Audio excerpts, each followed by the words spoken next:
bunch of nonsense. Candace! We're here! Has everyone arrived? Everyone is already waiting inside. Well, what are we waiting for? Let's join them! Please, wait a moment. Before attending the meeting, I hope you can promise me one thing.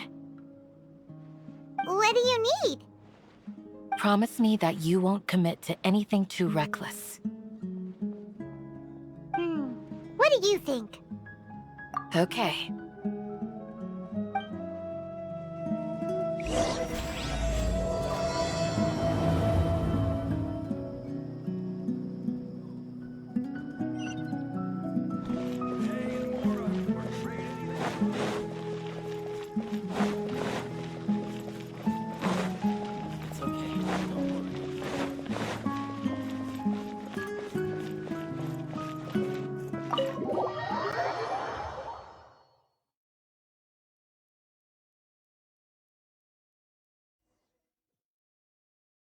Everyone's here so early! But why isn't anybody talking? We already discussed things a bit. Hey, where have you been? I've missed you too. Are you ready? Very well.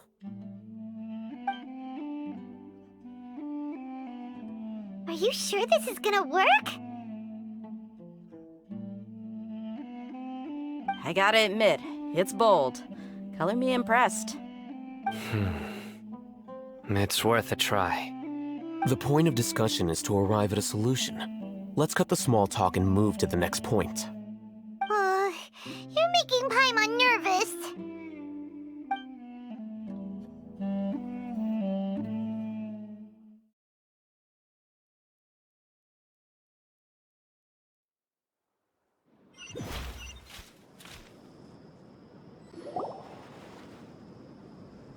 You're finally done. I have some other stuff to take care of. Catch you all later. Come on, don't give me that face. I know what you're going to say. I'll be careful. That's what I wanted to hear. Take care.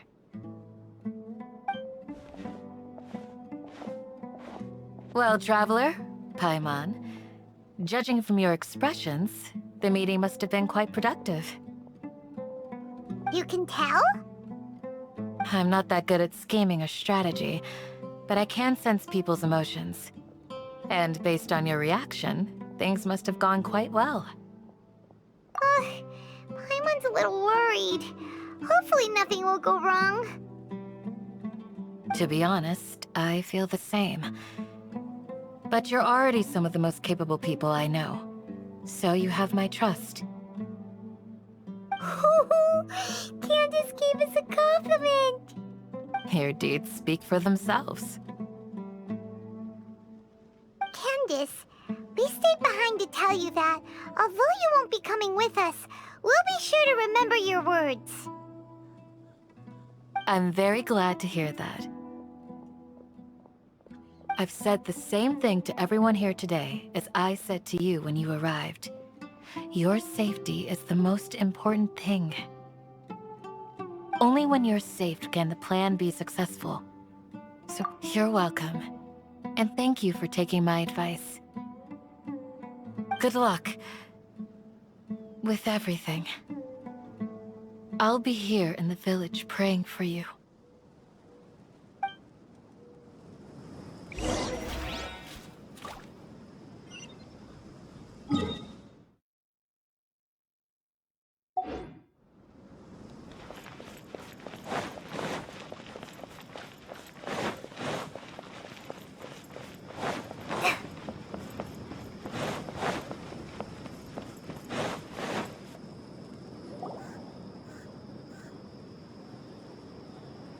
Sounds good. I'll go make some preparations. Okay. I'll hit them! Have you finished saying your goodbyes? Yeah! Also, Candace told everyone to be careful. Yes, she did. But I think my point also bears repeating. Our plan is not child's play. We won't be able to achieve anything if we're simply careful. We must go beyond that and fully commit ourselves to it. I hope this is clear to you.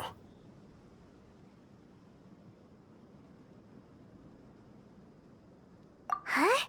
Shouldn't you be saying something more cheerful to boost our morale right now? Didn't we already do that during the meeting? You can never have enough words of encouragement. In that case, Candace can cuddle you to your heart's content while I continue to remind you of the seriousness of our situation. We all have our jobs to do, after all. It's like how some people can be put in charge of logistics while others will fight on the front lines.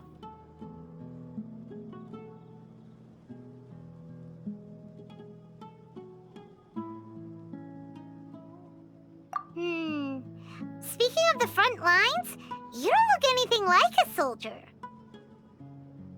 Of course. Compared to the mercenaries, I'm merely a feeble scholar. But the advantage of not being a mercenary is that I get to stay in a safer place and offer my strategic insight. Just think about that mercenary who lost his mind. Mercenary groups are facing constant danger every single day. Well, being a scholar is also a high-risk occupation, and you are a scholar! I'm not like the rest of them. Even among members of the same species, some will exhibit far more potential than others. This guy. Paimon still remembers when those mercenaries in Port Ormos called you a lunatic. All intellectuals are lunatics in the eyes of fools. I'll take that as a compliment. That reminds me. Do you remember the record we saw in the King Deshret ruins? It mentioned forbidden knowledge. You have a good memory. Forbidden knowledge has the power to drive people insane, but this fact has never been shared with the public. Even I, who has worked in the academia for some time, was never once informed of this. I think those mad scholars and mercenaries we encountered may have all fallen victim to the corrupting qualities of forbidden knowledge. But the academia has always held a different view. They've always believed that symptoms of madness are a side effect of human contact with divine knowledge as mere mortals. Come to think of it, perhaps the academia has also never understood the true nature of forbidden knowledge, and thus always approached the issue from the wrong direction. The Withering, Elazar, and the sandstorms.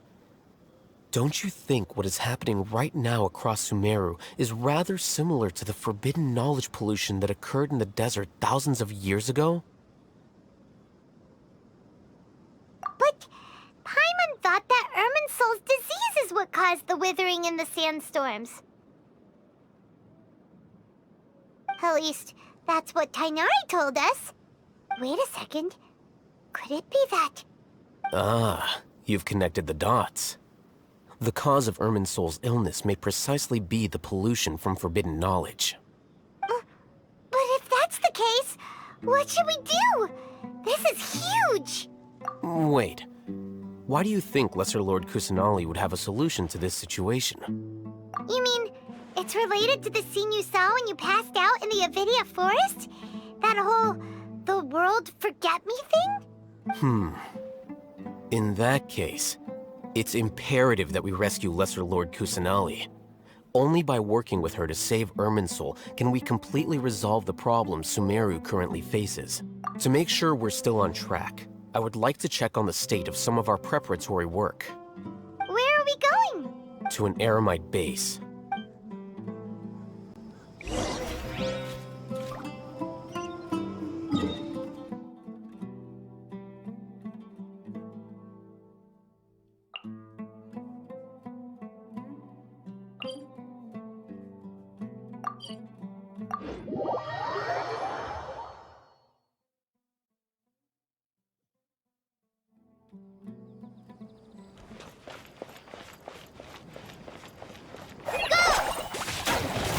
Just like we rehearsed! Incoming!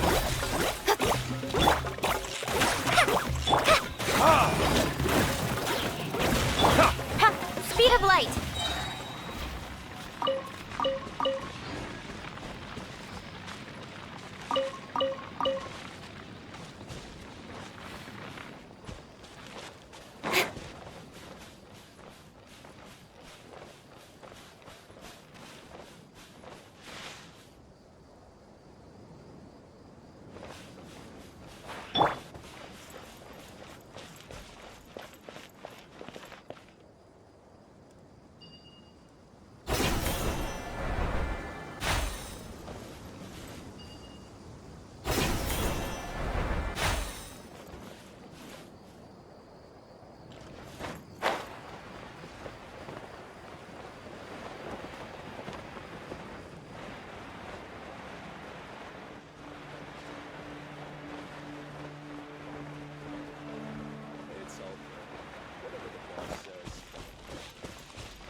Ah, they're here.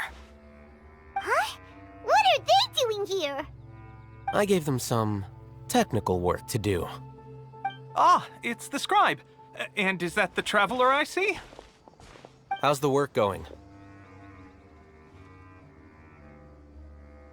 Ah, yes! We have fixed the devices according to your instructions. One of them is already ready for use, while the others are still under repair.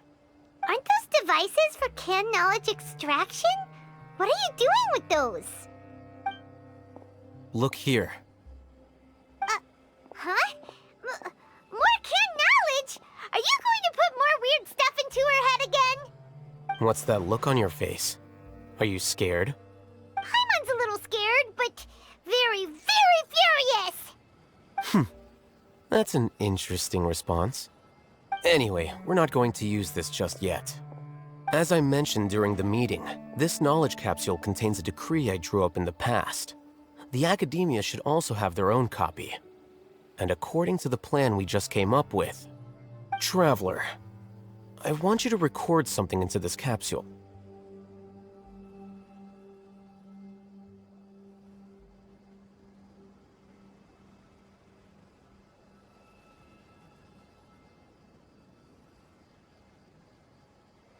Do you believe we can save Lesser Lord Kusanali?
Good.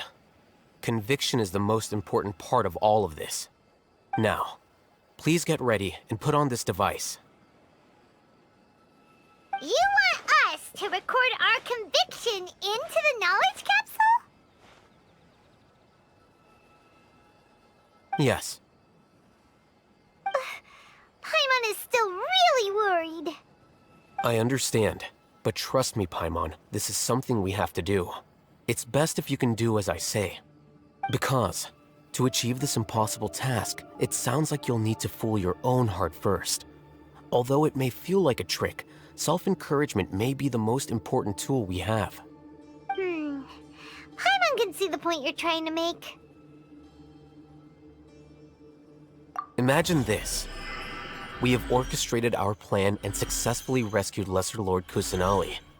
As a result, we have changed Sumeru's entire political landscape.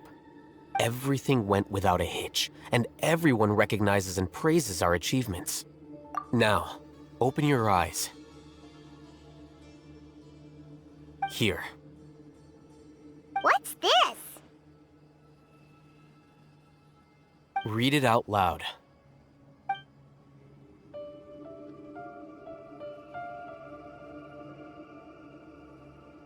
It's done. Is your head okay? Does anything hurt? It's just a recording. There should be no negative effects. But what was the point of doing this? Paimon doesn't get it. And that's perfectly fine. In any case, these capsules aren't meant to be used by you. Huh? What do you mean? Have you forgotten? Our plan needs to account for those who have long relied on the Akasha. You may find it hard to believe, but for those people, everything the Akasha transmits to them is nothing short of absolute truth. Imagine if you've been using a device like the Akasha since the day you were born, and this device has always supported you during times of need. After all that time, what do you think you'd become? A fool? A machine? A slave to orders. And that's why rules are so important. In addition, those who understand the rules can delineate boundaries and identify gray areas. But why would you need to identify the gray areas? You could say that those kinds of ambiguous zones can be very interesting. One might even say they're advantageous in the right hands. Things you're interested in are really out there. Are all Sumeru scholars like this? Anyway, that's enough chit-chat. I'm going to take those two to work on some small projects. You can head to Caravan Rebot and start preparing for the next step. Small projects? We're going to tinker with the Akasha terminal and make a few modifications.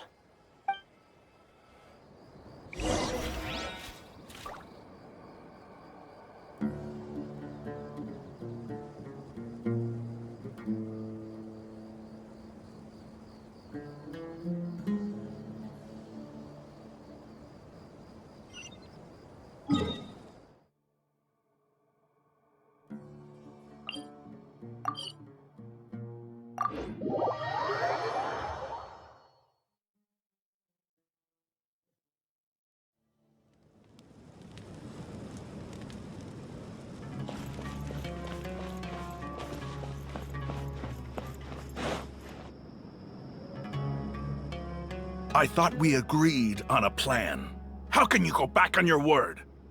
The plan is too radical and carries a high risk for casualties. I've given it a lot of thought. And in the end, I still can't agree to it. But it's still the best plan we have. As a former Matra, you of all people should be able to see the bigger picture and recognize the innate advantages of our plan. I did. And that's how I saw the danger behind these so-called advantages. Alhaitham's plan is even more radical than I imagined. Huh? Why are you guys arguing? My friend, you're just in time. Why don't you help me persuade Sino? He's turned against our plan. We agreed to work out a plan at the meeting.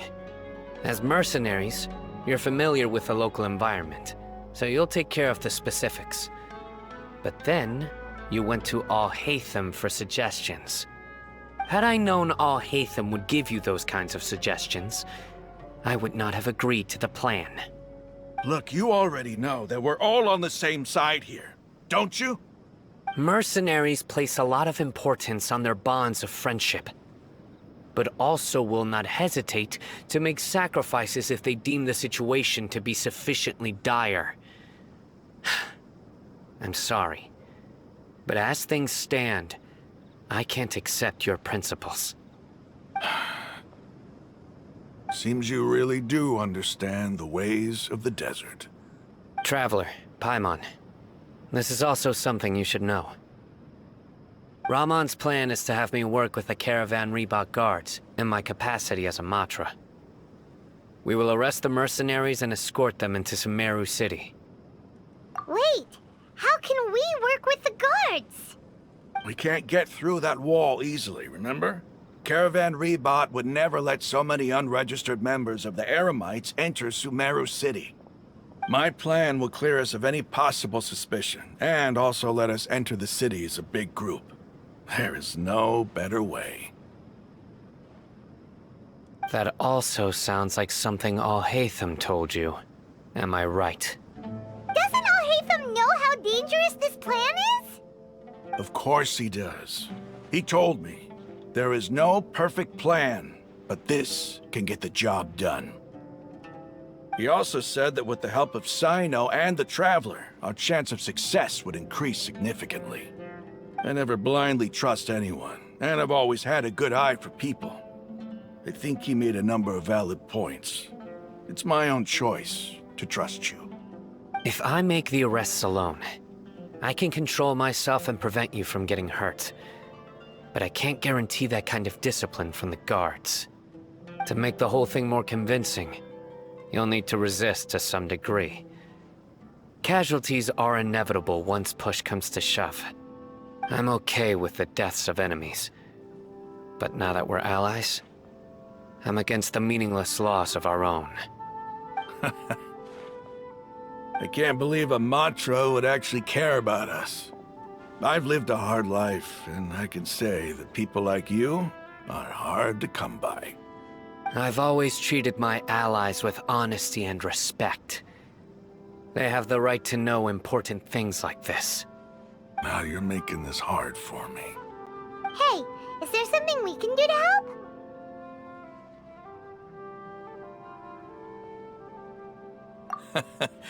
I knew you would say that.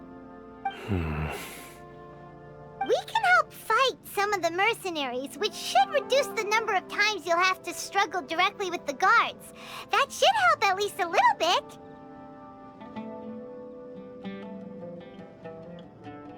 Sino, on behalf of my people, I thank you for your kindness. But this is a mission we cannot turn our backs on. We strongly value the lives of our friends, but the goal we are about to achieve is even more important. We have no fear of casualties, because we crave the spoils of victory. So please, lend us your support. We will show you the determination of us desert dwellers. Well, now that you've put it that way, I can no longer refuse. But remember, you need to follow the plan and not do anything reckless. Candace made it very clear that we can only achieve our goals if we can ensure our safety. Since you and I both recognize the significance of this operation, there should be no more animosity between the followers of the Dendroarchon and those of King Deshret. Everyone's life is equally important. Okay, you have a deal. Let's do this for our shared dream. The guards should be stationed in the courtyard nearby. You can find them there.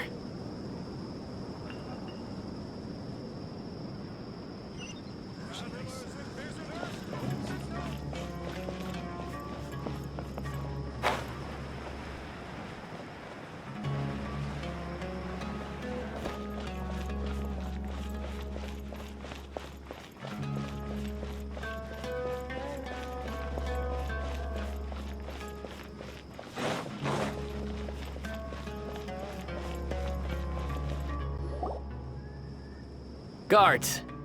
General Mahamatra! To what do we owe the honor? Keep your voice down. This is a secret operation. I'm going to arrest a large criminal gang near this location. According to the Academia's Guide and Regulations on Secret Operations, I have the right to ask for the cooperation of Caravan Rebot. Ah, of course, of course. Mahamatra Sino's order is the Academia's order. Just let us know what you need. But who exactly are you planning to arrest, and how many people are you expecting? Depending on the scale of this operation, we may need to report it to our superiors. They're a squad of Eremites whose number is comparable to Ain El Akhmar in Port Ormos. They're involved in the theft and resale of supplies from the Academia.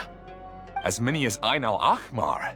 This should definitely be classified as a joint operation. Then I suggest that you report this to your superiors as soon as possible, and treat it as a top priority desert operation. I will need personnel. Got it. Please wait a moment. I'll contact them immediately.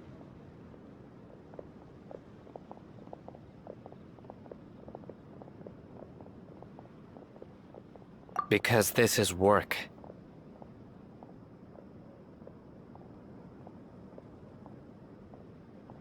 Because I trust you. Paimon can't believe you're still in the mood to chat. This whole thing has Paimon scared stiff. Aren't you even a little worried? What if these guards already know that you have betrayed the Academia and are no longer their General Mahamatra?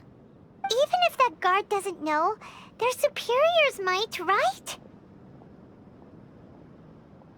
We discussed this, remember? The Caravan Rebot operation is of great importance. But don't worry, the guards there shouldn't know that Sino has stepped down. How can you be so sure? First, the other Matra still don't know why Sino has left, which proves that the Academia has been covering up the matter. Second, this is a crucial moment for the Academia's God creation plan. If something were to happen to the General Mahamatra, it's bound to attract a lot of unwanted attention. No matter how you look at it, they don't seem interested in sharing the news of Sino's departure. A reasonable inference. I agree. Which brings us to our next issue. I'm sure some of you have been wondering if the prediction function of the Akasha will affect our operation. The Akasha is still in operation, so I must remain on high alert. Actually, considering the power of the Akasha, it's quite strange that it hasn't already tried to interfere with my actions. I've given that a lot of thought. For now, I don't think you'll need to worry. If you remember, when you first came to Aru Village, all your actions and routes were predicted by the Akasha. It even gave that information to those who kidnapped the village keepers. But things like that never happened again after we met up with the Traveler. That's true. But why? Look at it from a different angle. Why do you think the Akasha will predict your actions? Because my personal data has been entered into the Akasha. That's true, but the key to this question is, how well can the Akasha make predictions about a person? Haven't you ever thought about it? Just how can it do this in the first place? Because the Akasha controls the entirety of Sumeru. The Academia firmly believes that all human actions can be explained through logic. By sorting and analyzing entered data, the Akasha can derive behavioral logic and predict the actions of those who fit an existing logic model. However, at the risk of sounding like an advocate for fallacies, can everyone truly be considered logical at all times? Emotions are part of our behavioral logic, but can you guarantee that every experience of the same joy or pain would be equally intense? How can our feelings and opinions be predictable down to the letter in every single instance? Sino, in the past, you've always worked alone. In the absence of another person who could sway you or your thoughts, the Akasha could produce predictions that were similar to your real-life behavioral principles. Decisive and principled, you were used to solving problems alone. That's why the Akasha could figure you out. But now, you've joined a team. and I believe the Akasha hasn't yet figured out the full composition of it. Our thoughts and logic have intermingled and weaved themselves together to become a complicated, chaotic mess. Any one of us could potentially disagree with another. The Akasha lacks data on these interactions, and it's impossible for it to predict your actions in the future based on your decisions in the past. After all, there's probably a limit to just how much we can be modeled or controlled by data. So, in my opinion, you're probably safe for now. Makes sense to me. I agree. The Akasha is not alive, and I don't think we can be completely controlled by something without a mind of its own.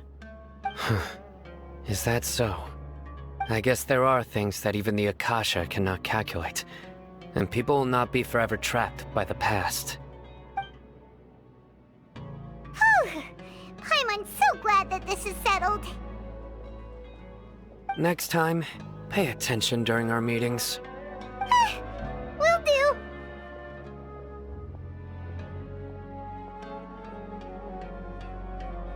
Just remember to stay vigilant. Footsteps! General Mahamatra, we were not expecting your presence here. I'm the security officer of the Great Red Sand District. My name is Luxembargo. This is my assistant, the Traveler.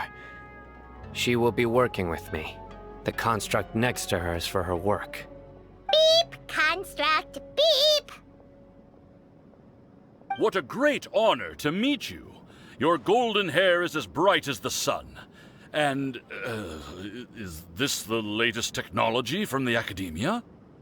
Have you made a decision regarding the matter I mentioned to your subordinate?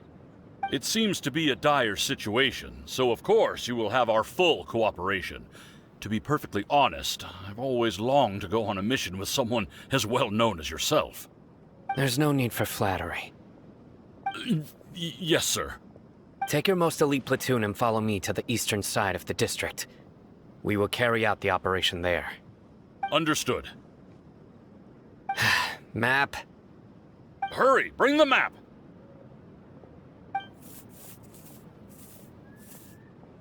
In 2 days, we will engage Rahman's Eremites and capture all of them. Any questions about the time or location? None at all, sir. Good. See you then.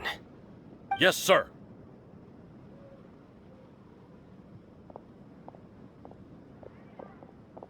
Maybe hanging around the General Mahamatra isn't so bad after all. Everyone's so respectful towards us. This is all due to the absolute authority of the Academia. And now, we're going to strike back against that massive pillar of power. Get ready. We will move out in 2 days.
Feeling all right today.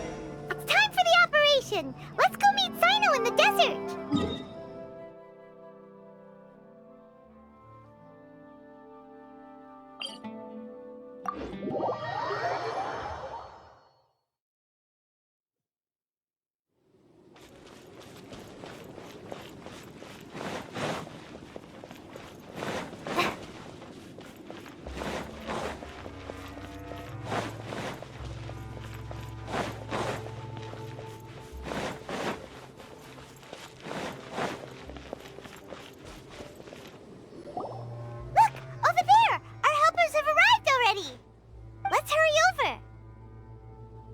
Wait a moment. Ah! Oh, it's you. You're my assistant, remember?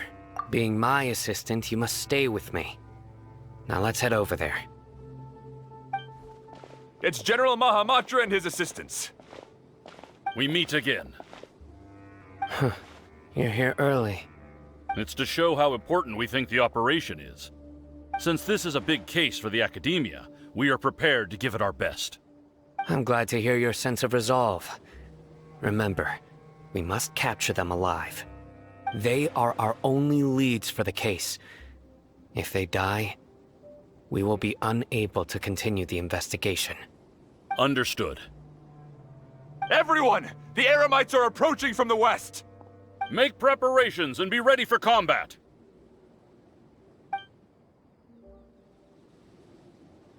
Halt! Oh?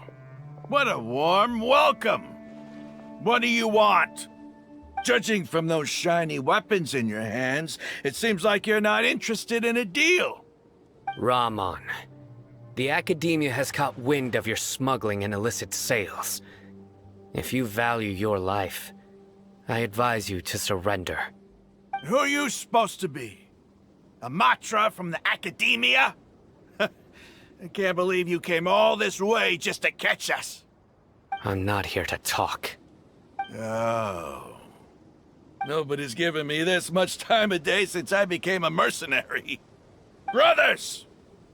For that slight, let's wash our blades with their blood. Let's show them we Eremites are not to be messed with.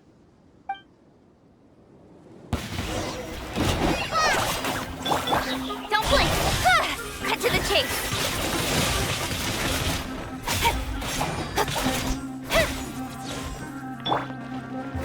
Verdict is...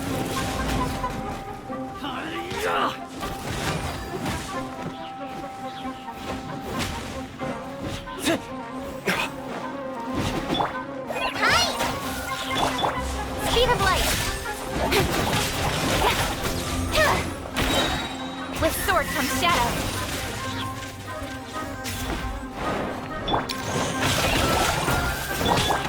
Don't blink. Forward ambush! Help! Incoming! Hey! Nowhere to hide. Don't blink!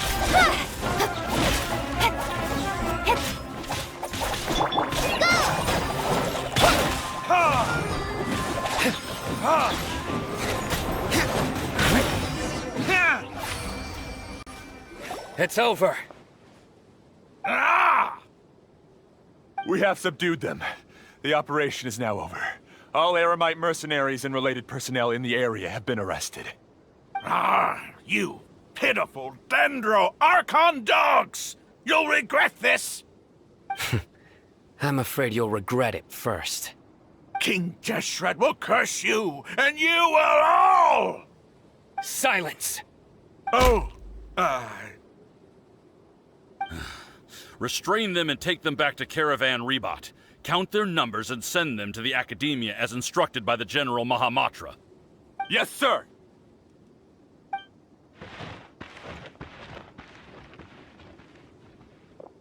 Mahamatra Sino, I will now take my leave. If you need further assistance, please come to Caravan Rebot and ask for me. Understood. You are dismissed. There they go. Let's talk elsewhere.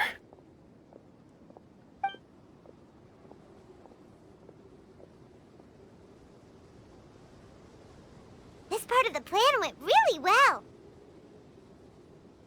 Yes, things went perfectly. That's fantastic! And that punch you gave Rahman there sure looked convincing enough. Once we're done here, I'll return to Caravan Rebot and oversee the group's transport. I promise. I'll get everyone into Sumeru City safely. Yeah, you're the reason why everything went so well. It's not the time to celebrate yet. I believe Dia should already be waiting for you. Go join up with her. She will need you to introduce her to Tainari. Speaking of which, is it really okay for us not to share the full plan with Tainari? What if he'll feel miffed about it and refuse to work with us?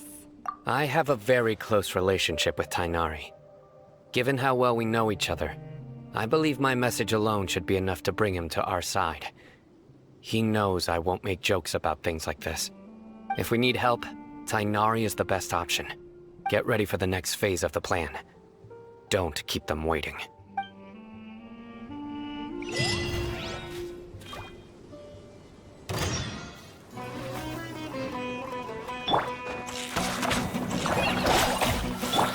Incoming! Hey! With sword comes shadow.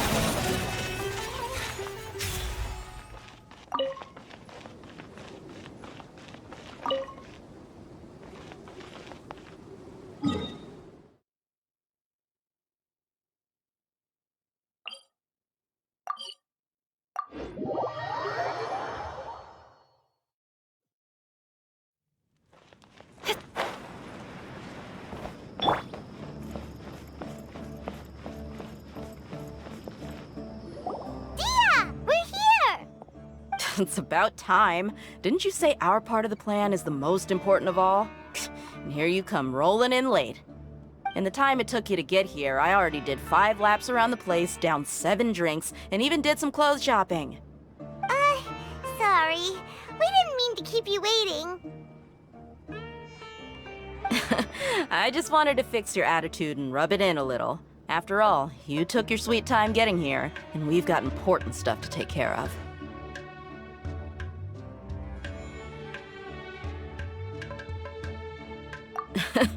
I just like seeing that serious look on your face.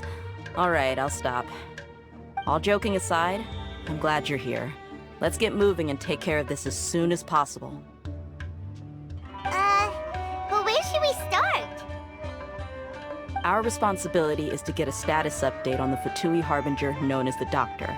We need to make sure he won't get in our way when we rescue Lesser Lord Kusanali.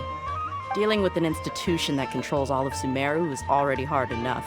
If the Doctor were to crash the party, it would be next to impossible for us to achieve our goals. Yeah, we sure don't want him showing up. Ooh, he really gives Paimon the creeps. Right? Hearing his name just reminds me of those stuffy old geezers in the academia. I'd rather not have to deal with someone like that.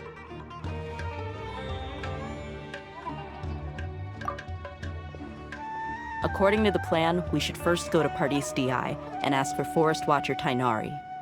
If all Hatham and Sino's sources are solid, then we can be sure that Tainari still has the Academia's trust. So, we'll find Tainari and convince him to get us the latest intel on the Doctor. Then, depending on what we learn, we'll make any necessary adjustments to our plan. The sages have placed spies everywhere on the other side of the wall. I'll follow you as a bodyguard. You should be honored. I don't offer my services to just anyone you know. But Paimon thought mercenaries would do anything for Mora. That's certainly true. But when multiple employers are vying for your services, you should always go with the best offer. Let's see. If I were to charge you a bill, I guess I can apply a discount. How much more do you want? Paimon's not sure we can afford it. How much do I want?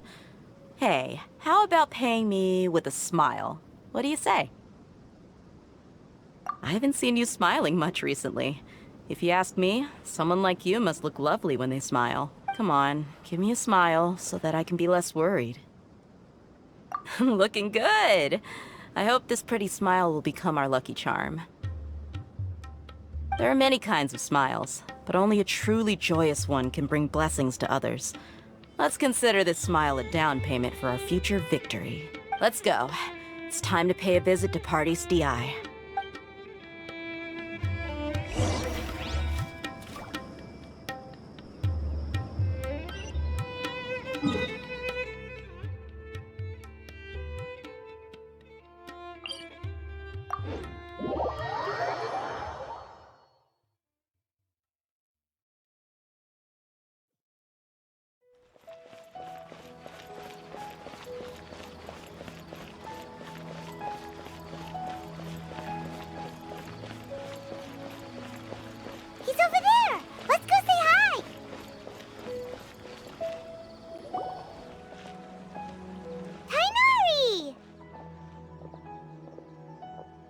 Ah, Traveler, Paimon. And you are? Hey there. This is our friend Dia. She's an Aramite mercenary. A mercenary? You must have some big news for me. It's something really important. Please help us out. All right, then follow me.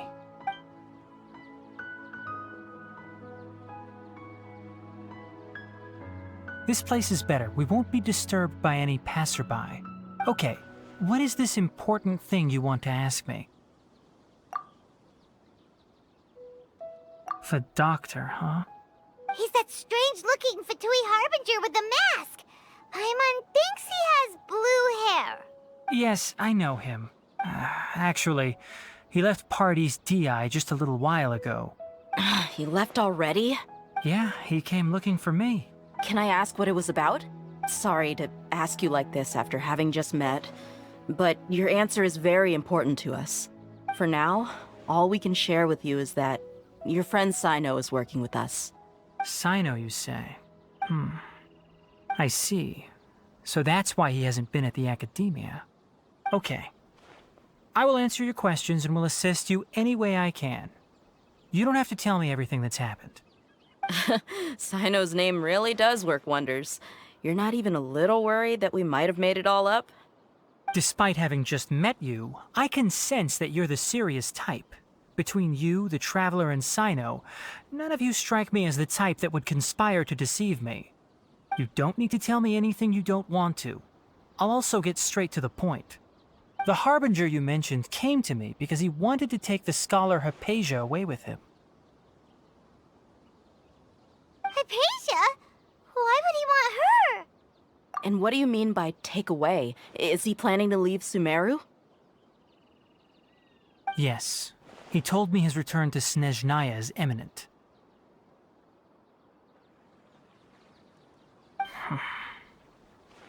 So you mean... you're leaving this place soon? Indeed. Otherwise, we could have perhaps talked a little more. I was just about to set out when I remembered something important. To that end, I made a final trip to Pardis Di. Let me ask, have you been taking care of a scholar by the name of Hypatia? Your sources are accurate. No doubt because you recruited many informants. But you're right. Hypatia has indeed been receiving treatment from me. Forgive me for asking, but how's the treatment coming along? Given the way you're asking, I assume you have something to say. Since you asked, I'll be frank. I would like to take Hypatia to Snezhnaya. It's incredibly difficult to transfer a patient. As a scholar yourself, shouldn't you at least be aware of this? Oh? I can't believe your utter lack of faith in me, to the point of even questioning my general level of knowledge. How unbefitting. Well, you're the only one who's ever made such a request. I have my ways of keeping her safe during the journey. In addition, I can also promise that under my care, Hypatia will receive the most advanced and effective treatment. I will personally supervise her treatment and see to her recovery. Would that be agreeable to you? Hypatia was born in Sumeru and remains a scholar of the Academia. Her situation has not become dire enough to necessitate her transfer to another nation. Transporting her to Snezhnaya is risky, and the potential benefits are unknown.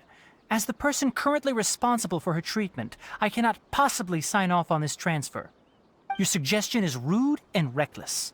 I'll pass. I don't know much about the doctor, but after talking with him, I realized that, just like many other scholars, he possesses an aura of arrogance that I've come to detest. It's not so much that he's looking down on others, but more that he's so confident in himself and his abilities, to a point of near insanity. I would never refer a patient to someone like him. I prepared myself for a protracted battle of wits, and was really surprised to see him just give up on the topic. Still, his reaction really concerned me.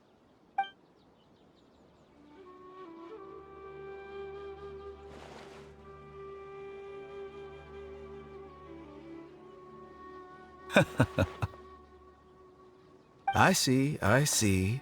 Of course, your opinion makes perfect sense. You're still young, but already quite stubborn. I must say, you are not like what I had expected. Under normal circumstances, I wouldn't just let you off the hook like this. But unfortunately, I'm in a hurry today, what with Her Most Noble Majesty the Tsaritsa calling for our return. Luckily, there is still some time left for me to take care of everything before I leave. It's just as the Academia said, you're a responsible and gifted scholar. Sadly, even with all of that, you're still lacking a bit of shrewdness. And that's also why people like you can never realize that sooner or later, everyone must pay the price for what they've learned.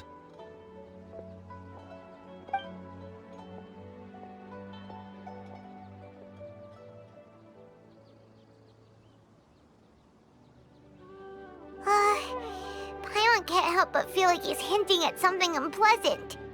He asked a question, yet didn't care for my answer. Perhaps I'm nothing but a talking rock in his eyes. He never came off as malicious, but an utter lack of compassion permeated throughout our conversation. From his tone, I can sense that he's always looked down on others. I can barely believe it myself. But if that's true, the situation will be in our favor. I don't think I missed any details. Frankly speaking, I don't want you to do anything too risky. Now that you know a little more, it should be easier for you to stay safe. Sorry we can't tell you everything. We appreciate that you helped us anyway. I won't forget your kindness. It's okay. I have an obligation to do so. To be perfectly honest, all of this may have started because of me.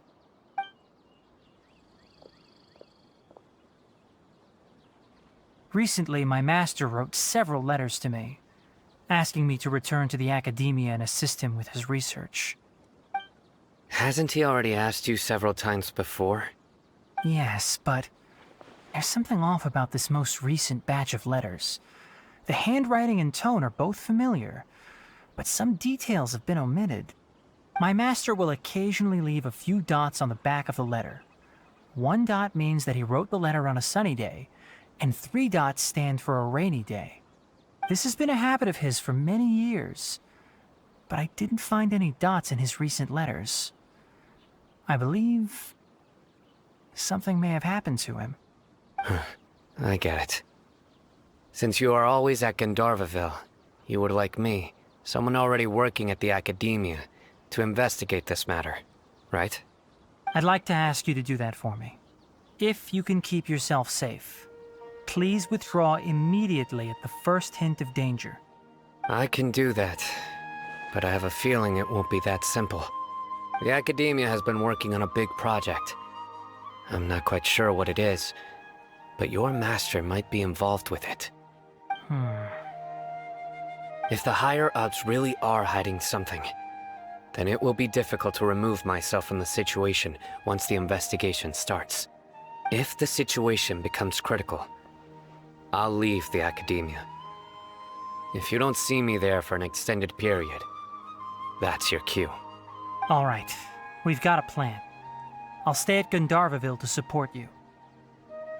If that scenario comes to pass, you must be extra vigilant. And be wary of any messages or direct requests from the Academia. I must say, I didn't expect a warning like this from the General Mahamatra. Being loyal to the Academia doesn't mean blindly doing whatever the sages say. I know what I'm doing. On that note, aren't you also being quite distrustful of your alma mater? The Academia, yes, but my master is a man of integrity. Even when I was a student, I was worried he'd get in trouble for sticking to his beliefs. I suppose he's lucky to have lasted so long. But in the end, it still caught up to him.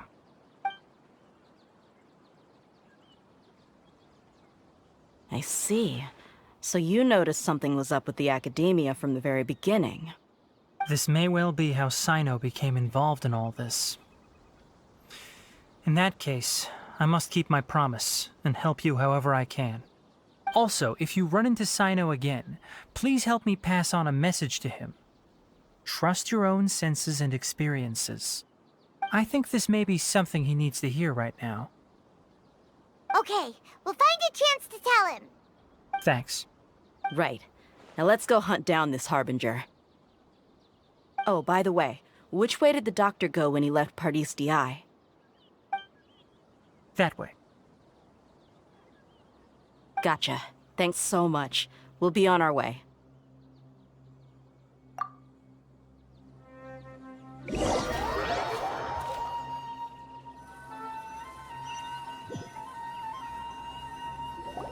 According to Tighnari, the doctor is leaving Sumeru soon. I want to check if the doctor was actually telling the truth. He also said that he'll take care of everything before he leaves. What did he mean by that? We need to be extra careful when dealing with a person like him. Just to be safe, let's chase him and see what we find. But we have no idea where he went! How can we start chasing him?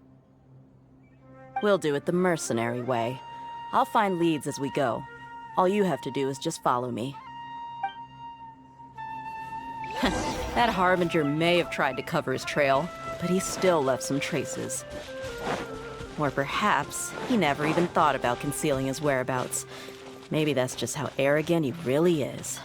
Yep, we're headed in the right direction. The traces are still fresh, but there's no sign of his entourage. Clearly they're in a hurry.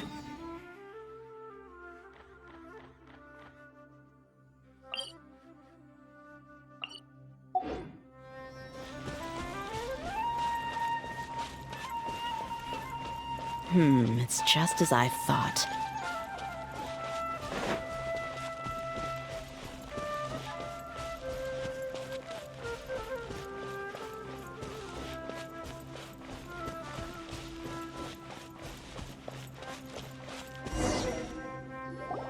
We can stop here. I think I know where the doctor went.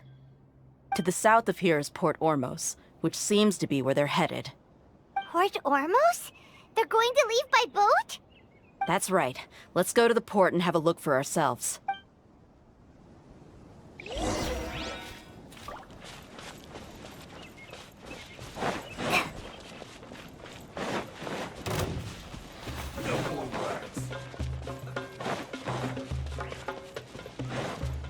There you are, eavesdrop.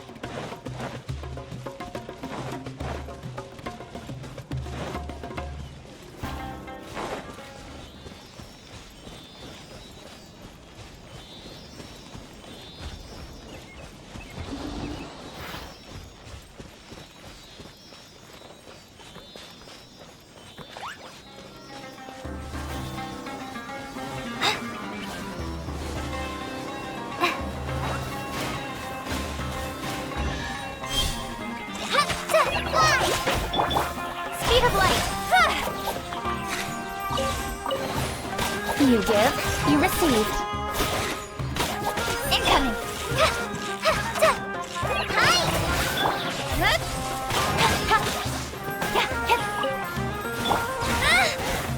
Just like we rehearsed!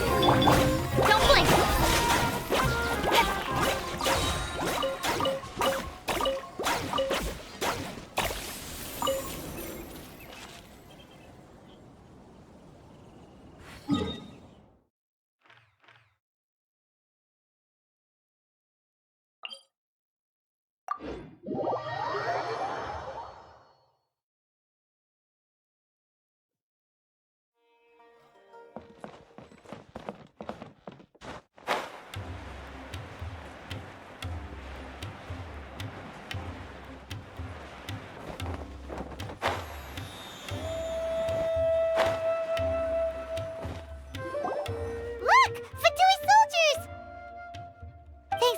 Tracking skills seems we found the right place. Shh! Don't draw their attention. The port is crawling with Fatui soldiers. Let's keep going and see what we can find. Now this is a proper farewell ceremony for a Snezhnayan Harbinger. The Lord Harbinger is leaving. I've still only seen him once or twice. I used to hold a position in our homeland, and back then, the doctor spoke in a very different way from the way he speaks now. Maybe the way people talk in Sumeru has rubbed off on him? It's always like that when you spend too long away from home. When he gets back to Snezhnaya, perhaps it will also take him some time to get used to the life there again. Huh? But, sir, that can't be right. No, I remembered like it was yesterday. Both his expressions and tones are now very different. Also, for some reason, he seems like he's all smiles now. You must be mistaken. Nobody's supposed to look happy when they're on a business trip.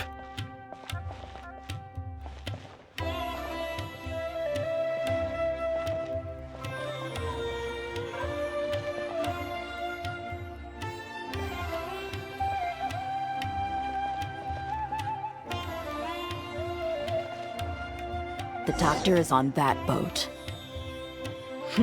So he told the truth after all. He is actually leaving Sumeru. Let's get closer and find a place to hide so we can observe him.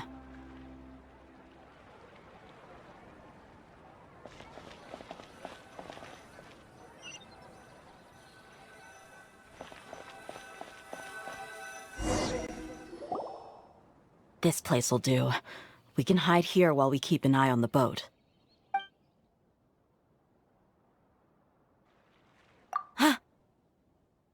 Uh-oh! He saw us! Huh? Is he waving at us? It's time to say goodbye. Wait, is he the only person on the boat? You mean there's nobody with him? And where are all the soldiers we saw in the port just now? They were all here just a few minutes ago, but now they vanished. So this was a trap. Wait, don't tell me that. Luckily, there is still some time left for me to take care of everything before I leave. Oh no. They might be after Hypatia. Let's get back to Party's DI. Huh? What do you mean? I'm afraid that she's seen something that she wasn't supposed to see. If I were the Fatui, I would also try to take her away. And if I couldn't... Oh no! Are you saying they're going to kill her? Let's go!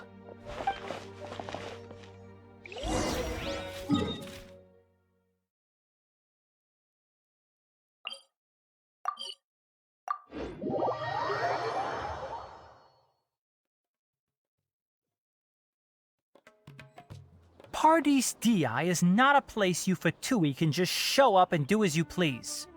I believe we've already made ourselves quite clear. Our superior gave us permission to search for and collect medicinal herbs in Pardees DI for research purposes. But you've been in Sumeru for some time already. I find it coincidental that you chose to only come here today. Even the Grand Sage himself may not have the right to question our research, much less an ordinary scholar like yourself. I've done my duty to inform you. Don't make things difficult for yourself. It would seem that my words have fallen on deaf ears. You can keep trying to deny it, but coming to Pardees DI now? I'm pretty sure you're not just looking for herbs. With all due respect, your baseless speculations will only lead to unnecessary trouble. Well, you only have your Harbinger to blame. He knows nothing about keeping a low profile. I may be staying at Pardees DI as a scholar, but that doesn't mean I'm no longer a forest watcher. It is still my duty to protect the peace and safety of the scholars who have contributed so much to Sumeru. Then it seems our conversation has hit an impasse. No one will lay a hand on you, Hypatia. Not on my watch. Tighnari! Are you alright? I'm fine. These Fatui have really crossed the line. Time to teach them a lesson.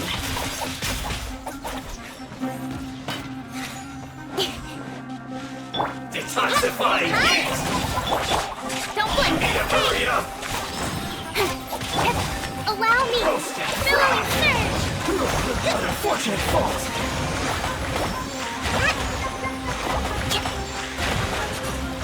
use resisting! Give us Hypatia! Keep dreaming! Yeah, Tainari, beat him up!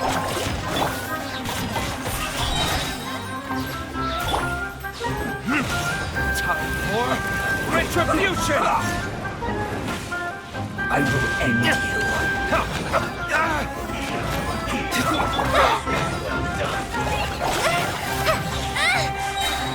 Fight this off the side! Let's end this quickly! Hold the line!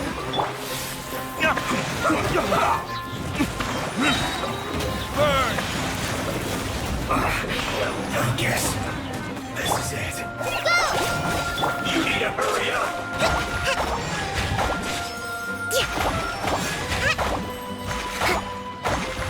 Allow me!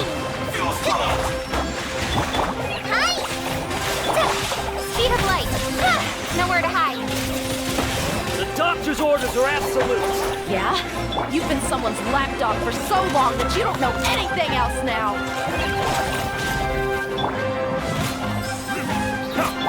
Hold the line! Summoners of the deep! Retribution! I will end you.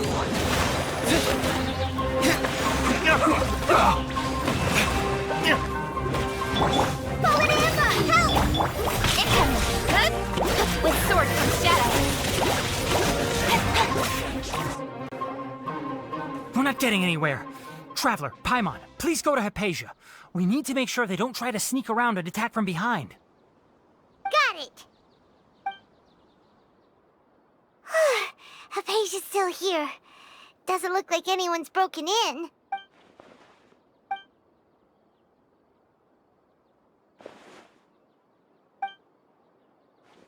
Well, how is she? Oh, that's good.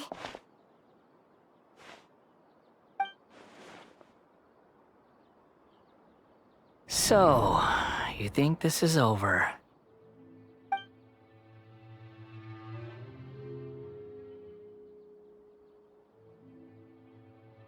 What?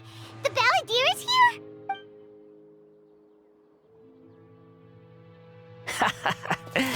I've missed that look of abject horror. You've given me that look every time we meet. But, where is he?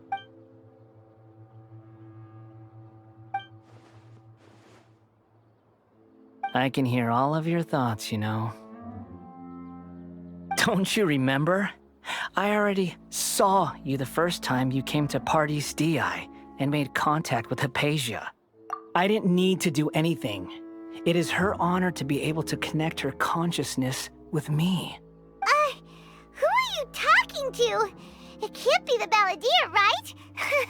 That's impossible. I know you must be curious. I might as well tell you that I decided to enter Hypatia's consciousness the moment I sensed your touch. I wanted to observe you on a fool's errand. Hey, Traveler! What are you doing? My deification is nearly complete. All that's left now are just some final details. Do you understand? Even if you manage to rescue Lesser Lord Kusanali, it will be impossible for you to defeat a bona fide god like me. Is it wise to force that childlike god into a divine battle against me? Scholars consider the God of Wisdom to be the sum total of their faith. It's how they can justify reverence for a god as they construct it. But this also shows that humanity's worship of gods is a combination of blasphemy and exaltation. It's truly laughable. Yes. What is it? Yeah, I'm in a good mood, which is why I'm talking to you like this. What do you mean?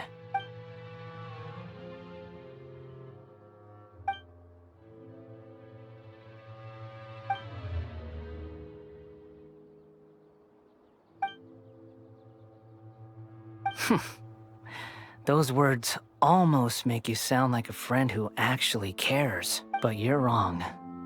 I'm different from all of you. I was born to become a god. My entire life up until this point has just been a meaningless routine.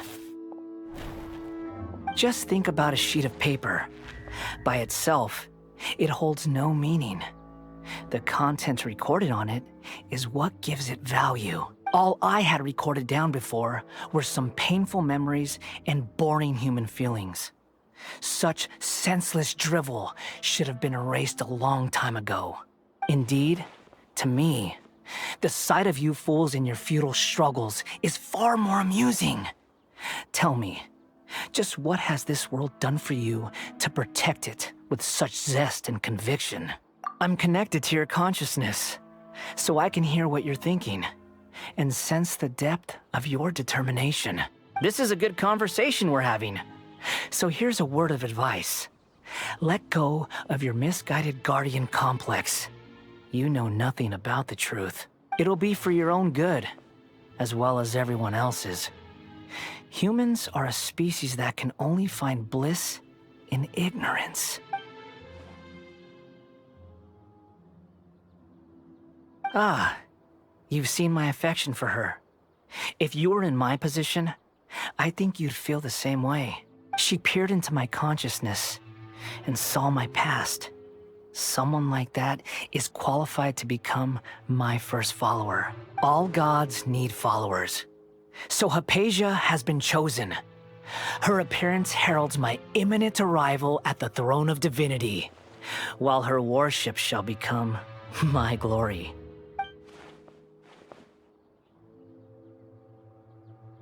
You're doubting me again? No matter. Soon, you'll know what kind of authority you're challenging.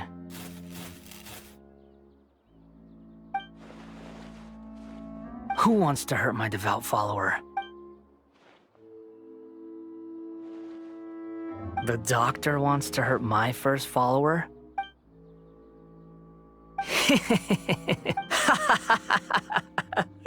How very amusing. Has anyone ever told you that you're not good at sowing discord?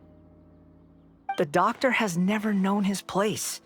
Even now, the puny human thinks himself capable of interfering in the business of the new god. You're still too naive if you think a few words will be enough to convince me to destroy the doctor. But I'm willing to give you a gift, just like my expression of affection towards Hypatia. It is an honor for you to be able to stand here and speak with me. As my listener, you will be rewarded. Both good things and bad things can be called gifts. After all, gods have never needed to be reasonable. Paimon hears thunder! That person Paimon couldn't see was the Palantir? Oh, he sure chatted with you for a while. Where is the storm headed? That means anyone outside is in danger! Let's go! Tighnari and Dia still must be fighting!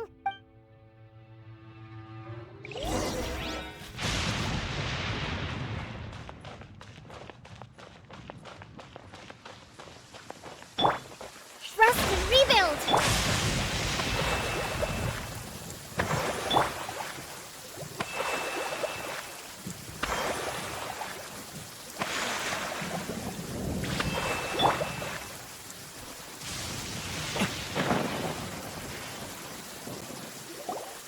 Oh! Have the Fatui retreated? Hey! What happened to you? He's hurt. I'm fine. Don't move. I've seen Eremites get struck by lightning before. You need to rest. Struck by lightning? We were fighting, and just as things started looking grim, the weather suddenly became extremely strange. Lightning started attacking everyone, almost as if it were alive. Luckily, there were only two of us, and both of us were nimble enough to dodge most of the strikes. There were a lot of Fatui, though, and they were being torn to shreds by the bolts of lightning. With that, all the Fatui soldiers were forced to retreat. It's all right. My wound aside, you look like you've seen something unpleasant. Is Hypatia all right? Hey, didn't I tell you not to move? Just in case.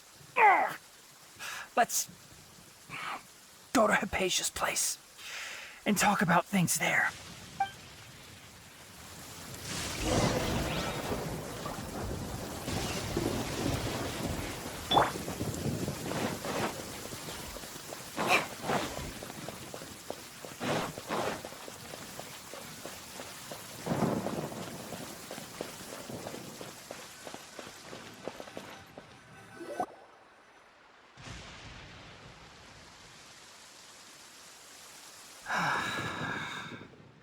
Thank goodness she's fine. Hey, how about taking care of yourself first? I understand my condition. The wound is not fatal. I'll be all right. Ugh. The more you understand medicine, the worse of a patient you become. I know. They always think they can push through the pain. Oh, he sat down. Let me rest for a bit. Sorry, traveler. Now you may start.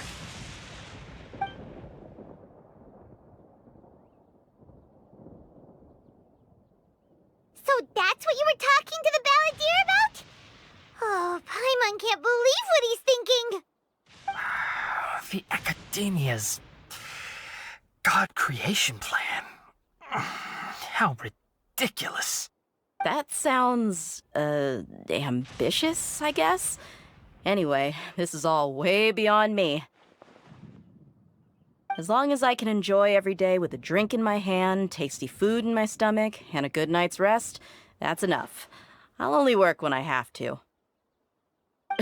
I must be the least ambitious person who's ever set foot in Party STI. Don't say that. I haven't even thanked you for your help back there. Don't mention it. Well, if nothing else, all this proves that the doctor really did have some urgent matter to attend to, and left Sumeru in a hurry. Maybe the Fatui want to cover up some secret of the balladeer. Is that why they tried to seize Hypatia? You said the balladeer claimed that Hypatia has seen his past. So, what could be there? Have you noticed? The balladeer is not happy with the doctor's actions. He thinks the doctor has no right to consider himself as his equal. So, if the doctor was to show up again, would the balladeer zap him with lightning? Based on what the traveler has said, I think he would. Having the doctor gone benefits him as well as us. In other words, we've successfully completed this stage of the plan. The doctor is out of the picture now. Yay! That's a big accomplishment! Thank you for the help, Tainari.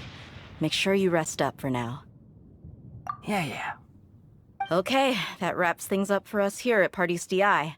Traveler, it's about time we rendezvous with the others at the Grand Bazaar. Let's continue to keep a low profile. You can head there once you're ready.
All right, everyone is here.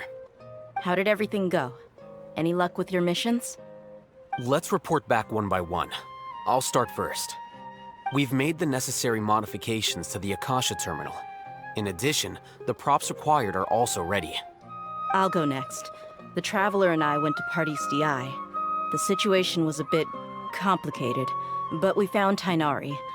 Unfortunately, he was wounded during a fight. Who was behind it? Well, that's the tough part.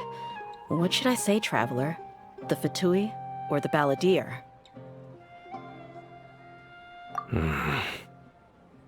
After some back and forth, we confirmed that the doctor has left Sumeru by boat. He has something urgent to attend to back in Snezhnaya. So, we've successfully removed the doctor from the picture. Also, Tainari's already resting, so he'll be okay. Good. Oh, Tainari also asked us to tell you this message. Trust your own senses and experiences. All right. I'll remember that. Everything also went smoothly on my side. The Eremites should have arrived at their destination by now. To avoid alerting the quarry, they will stay there for now. I can't believe you actually got so many Eremites into Sumeru City. It's all thanks to Rahman and his brave team, as well as their bold strategy. It appears to have been very effective. I'm glad to hear it. Well, is that everything? Okay, this meeting is adjourned. Huh? Wait, you mean that's it? Well, what else is there to discuss? Shouldn't you end with some words of encouragement? You know, to fire us up now? Personally, I'd rather we all go home and get some rest. I'll hate them, you... Ugh. Oh, and if you wanted someone to say something to that effect, then I must reiterate that I'm here to strategize and not to lead. So you should find someone more suitable to do that. But I thought all of you Academia big shots were great speakers. Then I should remind you that I'm the scribe. I know that. So what? A scribe is responsible for recording meetings, not speaking. Fine, whatever. Well, Sino doesn't seem to be much of a talker either. I guess that leaves it to my employer. Employer? Yep, the Traveler hired me. That's right. So come on, boss. What do you have to say for the team? Yeah, say something to boost morale. Huh? What are you all doing here? Oh, it's Nilu! Hey, everyone. I'm not disturbing you, am I? Not at all. I was actually just about to go find you. Judging from the group and all your serious faces, you were discussing something important, weren't you? But you also look like you're up to no good. Seems pretty interesting. Welcome, Nilu. Would you like to join us? Huh? Join you? You mean, you also want to discuss something important with me? Yes, something very important. Nilu, are there any breaks in your performance schedule in the upcoming days? Huh? Wait, you're seriously inviting me?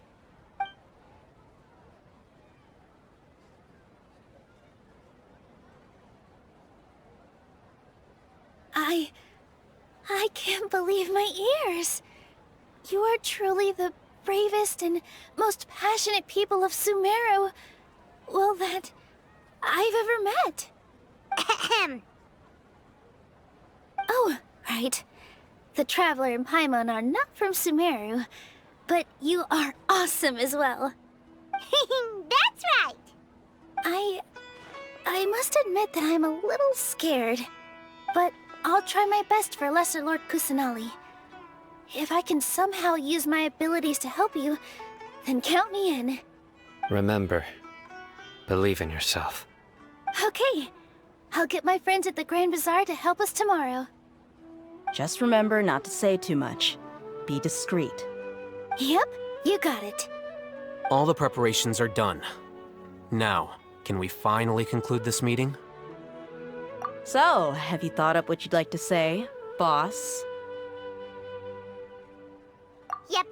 It's a grand plan and we're all super awesome.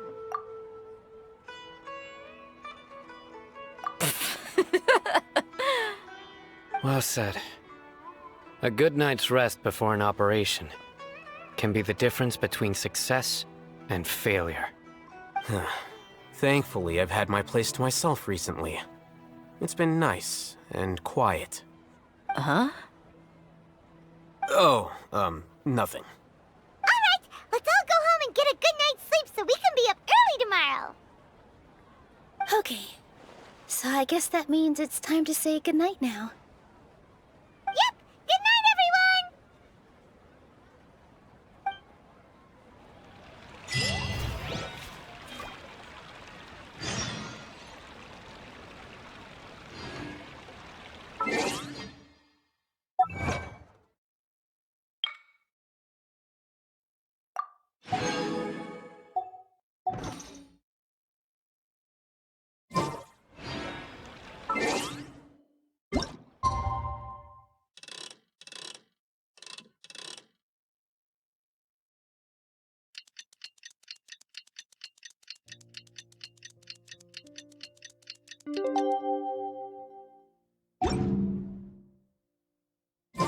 Today is the Academia's Niagarbaha Day. We can finally put our plan into action. Alhaitham should be waiting for us. Let's go to the Academia and find him.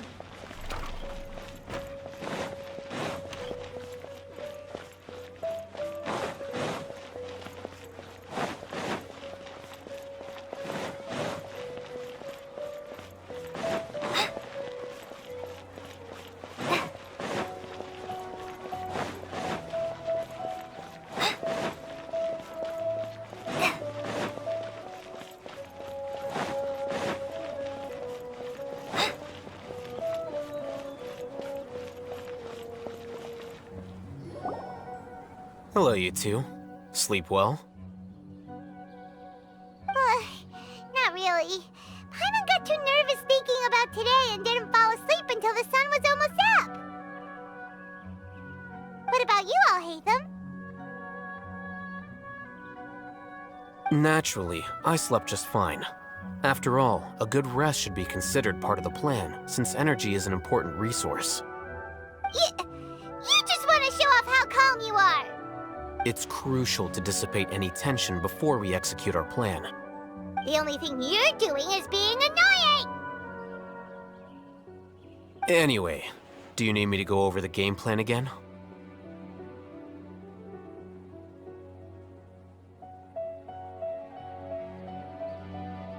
Our target is Grand Sage Azar's office. Everyone in the Academia knows that's where the Grand Sage's console is. Only they can operate it. Many restricted commands and operations are executed via that console. I'm sure that console has a way to free Lesser Lord Kusanali. You know, Paimon's been thinking, what kind of technology could let the sages imprison even a god? That isn't something they could have accomplished with their scholarly talents alone. In the Sanctuary of Surasthana, there's a device of Greater Lord Rukkhadevata's that she once used to isolate herself while meditating. 500 years ago, the Grand Sage at the time modified the device so that it can no longer be controlled from the inside. They were effectively trapping one god with the power of another. So, how are we gonna get to the Grand Sage's office? Don't forget, today is Niagarbaha Day, arguably the most important day to the Academia. The sages and core Academia personnel are busy loading the latest batch of research developments and legal decrees into knowledge capsules so that they can be entered into the Akasha. All the Darshan's researchers have their noses to the grindstone, and the Academia's grounds are flowing with all sorts of people. It's the perfect time for an infiltration. When the Grand Sage leaves his office to supervise the entering process, that's our cue to access the console and free the Danger Archon. Well, yes, that's just the visible side of our plan, after all. If precedence holds, the Academia should have already started preparing for Niagarbaha Day. Everyone should be in position. All that's left is for us to lead the charge. Let's go. So are we just gonna walk in through the front door, or...? Yes. Were you expecting a stealthier approach? Paimon can't think of a good comeback. Alright, it's all on Alhaitham if things go south.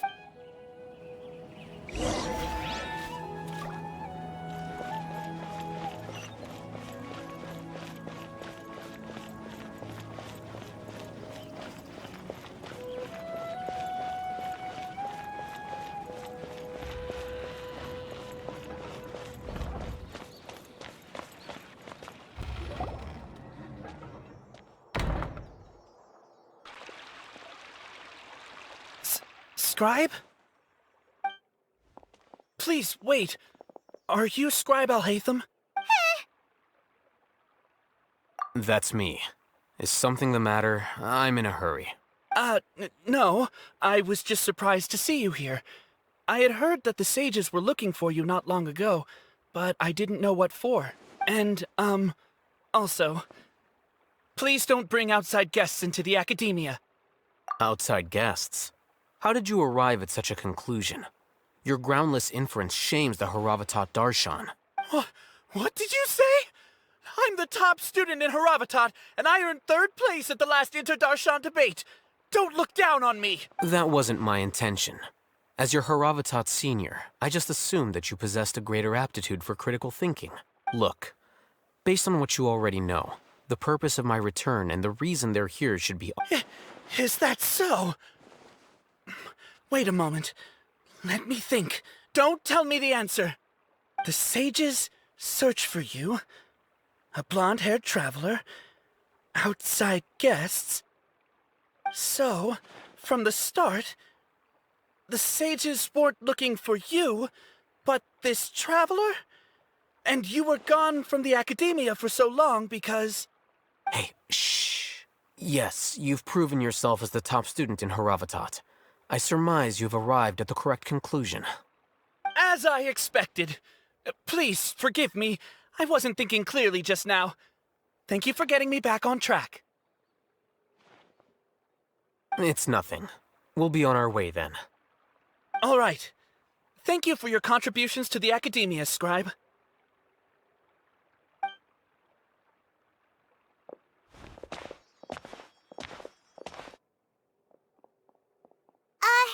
What the heck just happened now? What did he just guess?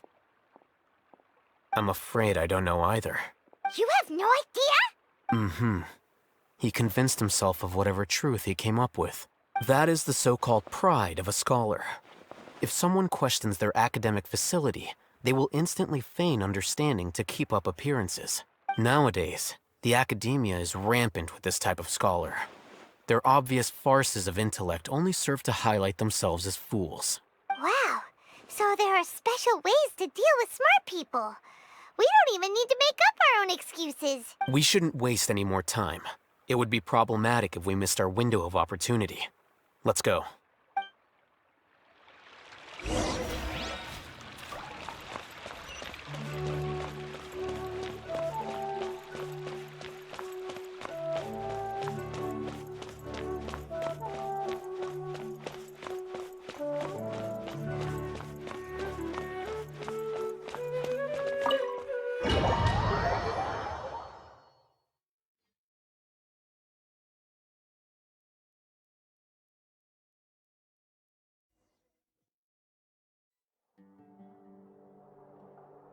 Is this the Academia's library? Indeed. Known as the House of Dana, it is quite possibly the most extensive special collections library in Teyvat. There are a lot of students going through here. Is it really okay just to waltz right in? The Academia marches to a fast beat, especially since it's Nagarbaha Day. They're all occupied with their own matters. Just act natural. Now, hurry along.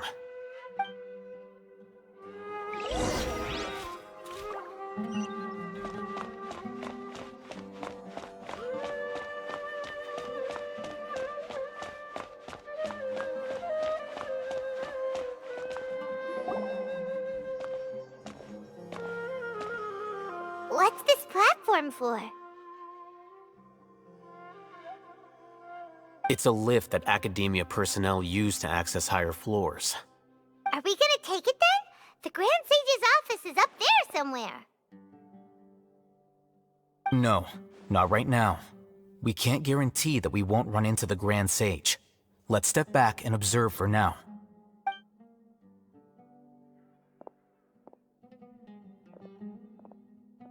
You think the Grand Sage will exit from there? And after he does, we'd sneak past him? Oh, Paimon thinks that's really dangerous. Who knows? However, if we can confirm Azar's current location, our operation will be much safer if we... Allow me to offer you a hint. If you wish to know his location, look behind you. What's Grand Sage Azar doing here?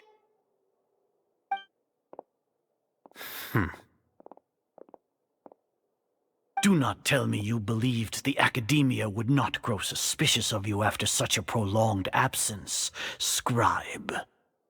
An eyewitness had informed me of your whereabouts, so I came to personally welcome you. Grand Sage, I didn't expect you to care so much about me. I'm truly flattered. I'm sure, but compared to you, I am far more interested in these two unexpected guests. You are the Traveler and Paimon, correct? It's a pity that only now have I been afforded the opportunity to formally meet two of Sumeru's most esteemed guests. I do apologize for my lack of decorum. Excellent. You immediately initiated discussion instead of attempting to prepare some perfunctory excuse. You clearly understand the situation at hand, and have no intention of making a reckless stand. The foot traffic here renders this place unsuitable for discussion. Please, follow me to my office.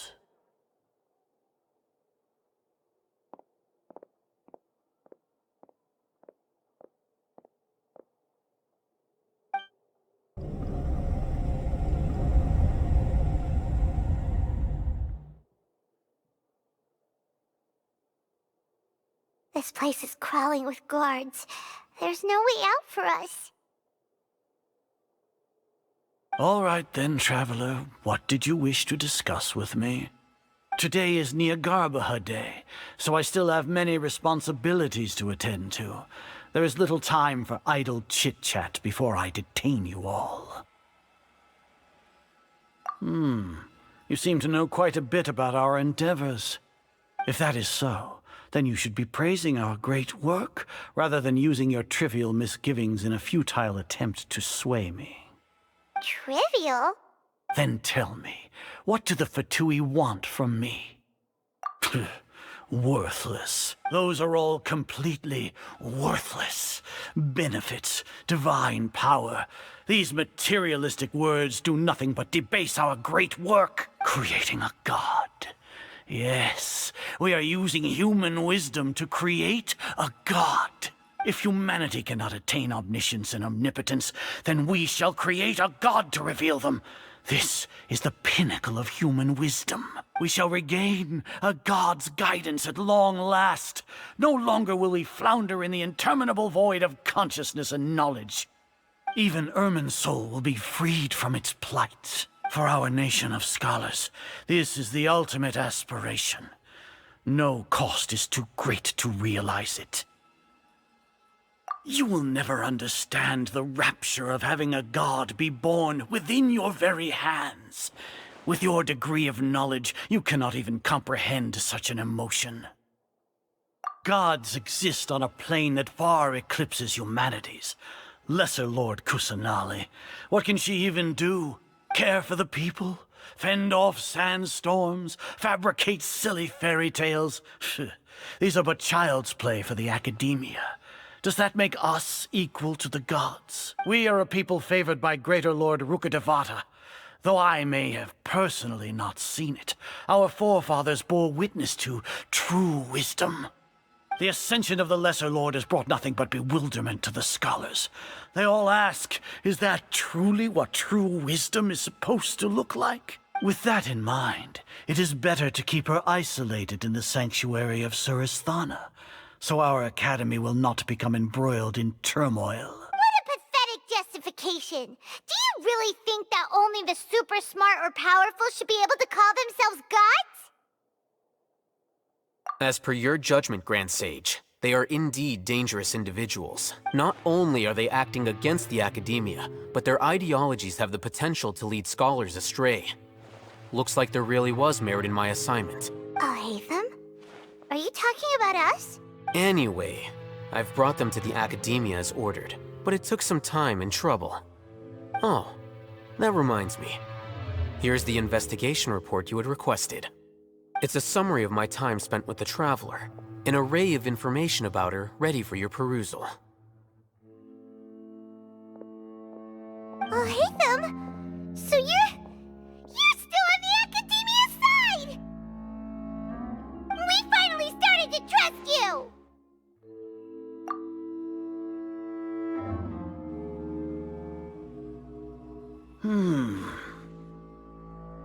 Excellent. Detailed contents with no errors. I would expect nothing less than an immaculate report from the scribe. As it is Niagarbaha Day, I'll enter the information on you into the Akasha. Surely you know what that means. We'll be monitored, just like Sino.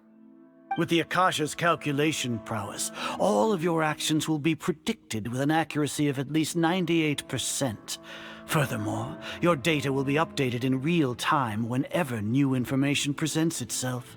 To put it into words you can understand, wherever you go, you will be walking under an invisible leash. This is Sumeru's greatest penalty for dishonest persons. Are you not familiar with the concept that great responsibility begets an equally great suspicion? In any case, you are Sumeru's most concerning external variable. Locking you down will greatly decrease the chance of any undesirable outcomes coming to pass. You're despicable! Despicable? Perhaps from your perspective, but I suppose you had mentally prepared yourselves for this, no? Your ploy was to sacrifice the Traveler here, was it not? Lord Azar, I know what you're trying to say, but I've been following your plan this entire time. Why are you doubting me at this juncture? Must I delineate your entire plan? Very well, I will spell things out. First off, I received an eyewitness report that you were spotted with the Traveler at Caravan Ribat. However, you immediately departed for the desert and escaped surveillance range. Judging by the time, you all likely encountered the truant General Mahamatra in the desert. Am I correct? Maybe Paimon shouldn't have mentioned Sino just now. The Academia had not received correspondence from its scribe for a prolonged time. You were also in the company of the Traveler, a close associate of Lesser Lord Kusanali and General Mahamatra Sino, who had defected from the Academia. With their instigation, what was the probability that you would betray the Academia? Rationally speaking, 50%? 70%? What do you think? Regardless, that's only a guess. The facts are that I've brought the Traveler right before you, and I gave you my report. Indeed, your boldness deserves praise. To think that despite status as an outlander, the Traveler is still willing to sacrifice for the sake of your plan. If I'm correct, you have a contingency plan to save Lesser Lord Kusanali and ruin our great work. Sneak into the Academia on Niagarbaha Day, using Alhatham's status as the scribe, for there is a good chance that an opportunity to save the Lesser Lord will arise. Should your intentions be discovered, Alhatham will turn traitor and sacrifice the Traveler, thus proving his innocence. He can then stay inside the Academia and continue searching for a way to proceed forward. As for Sino, according to the Akasha's calculations, he will soon return to the Academia and confront me in person. I suppose this is also a part of your plan?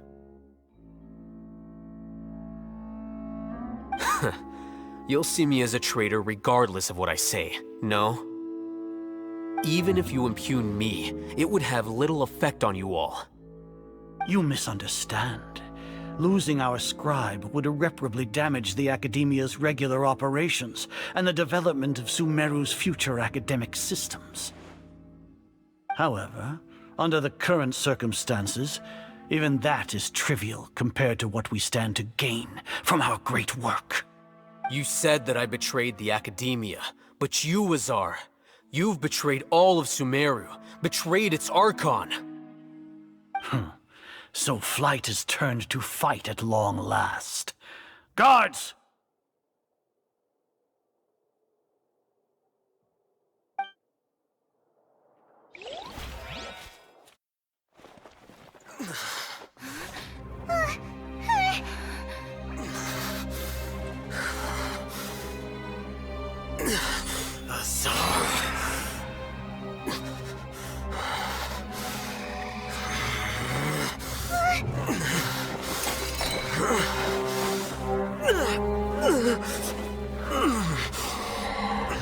Well, what do we have here? So you stole that divine knowledge capsule. Traitor! You traitor! Even the most rational scholar will yearn for the power of a god in a moment of desperation. Aren't you doing the exact same thing as me, Alhaitham? Unfortunately for you, no god will lend you their power. Azar!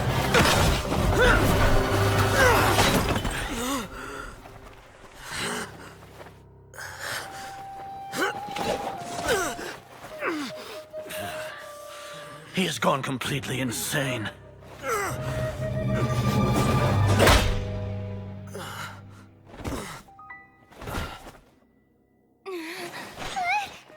Take him to the Matra and exile him to Aru village. Then find someone to take these two to the confinement room. I'll deal with them later. Grand Sage, we've finished all required preparations for Nyargarbaha Day. We may begin to enter the capsules now. Excellent. You may begin.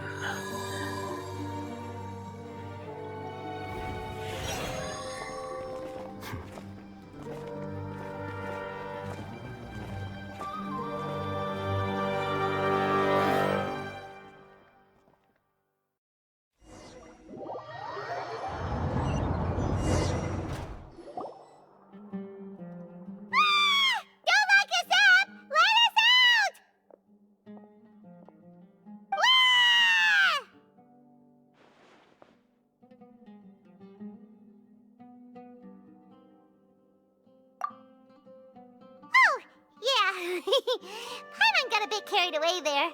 How was Paimon acting just now? Great, huh?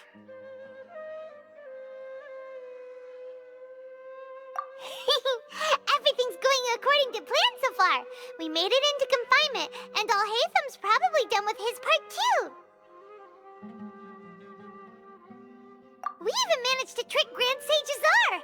Alhaitham sure knows how to cook up a plan. What are we doing next? Paimon has trouble remembering things when she's worked up. Right. Paimon thinks it went something like this.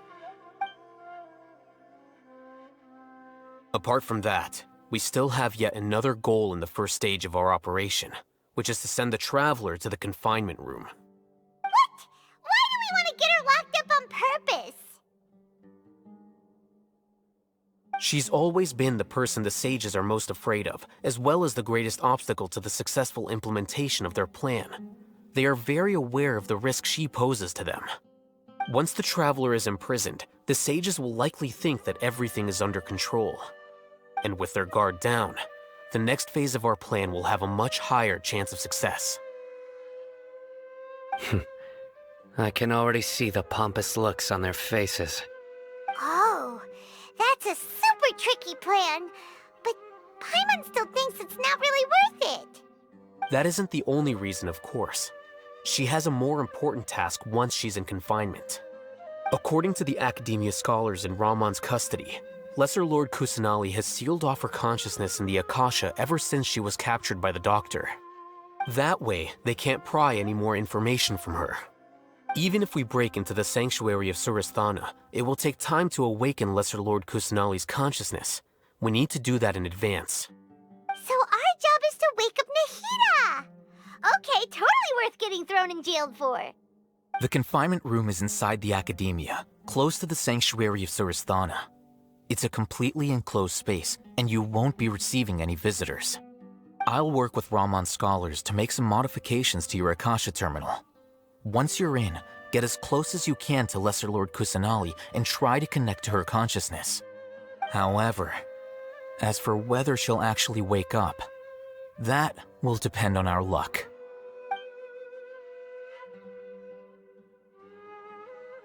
Oh, no wonder you've been wearing your Akasha terminal today. It's the one that Al-Haytham modified. Paimon thought they'd take our Akasha terminals when they'd locked us up in here. Were they being careless? Alright, so what now? Sounds easy enough. We can finally talk with Nahida after all this time. Let's do it.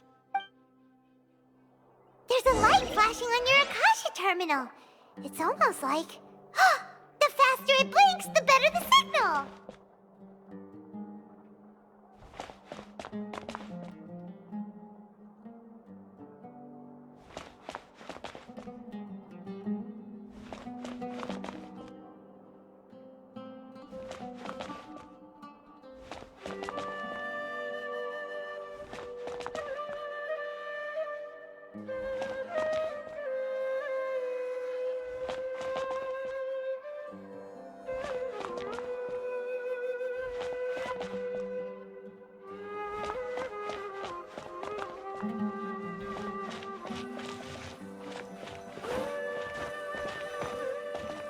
Whoa, it's Mora! Ooh, Mora! No, Paimon, we're not here to hunt for treasure!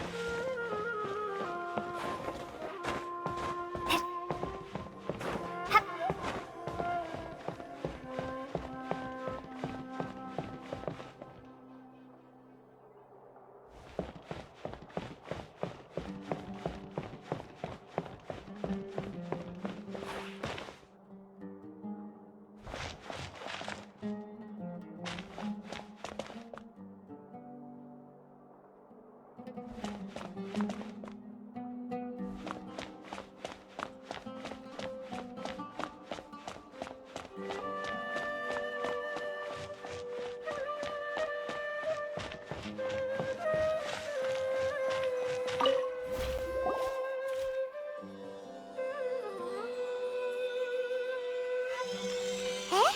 Is this the right spot? Are you getting anything?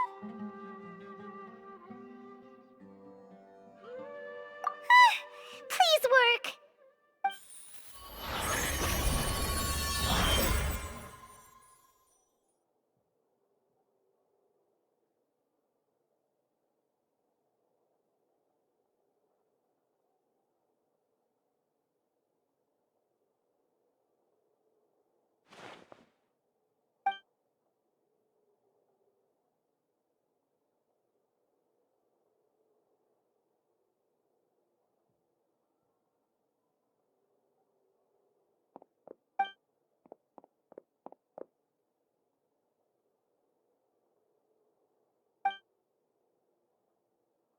Nahida!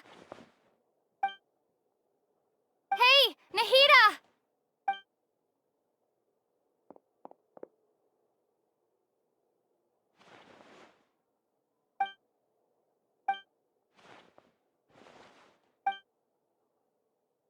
When did it first start?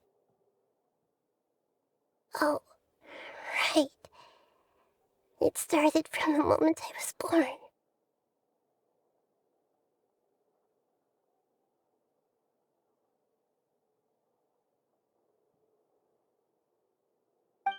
I want to become a worthy Archon. So I've kept studying. Kept listening to my people and their hearts. Kept looking for a way to save Irminsul. So I can catch up. Catch up to Greater Lord Rukkhadevata. But I'm stuck in the sanctuary of Surasthana. The sages are creating a god to replace me. And I'm forced to lock my consciousness in this boundless darkness. Nahida!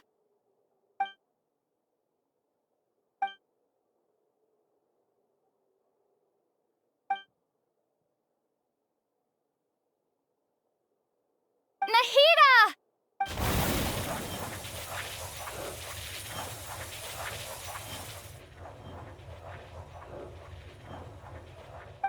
It's so quiet here. Now that I think of it, I don't think I've ever actually listened to my own inner voice. Do Archons have them? Should Archons have them? Have I been doing the right thing? Am I really not needed? How do I really feel about all of this? It's so quiet here. Since you're the god of wisdom, you've known the answers to all these questions since the very beginning, haven't you? Who are you? Whose voice is that? It sounds familiar. You're right, though.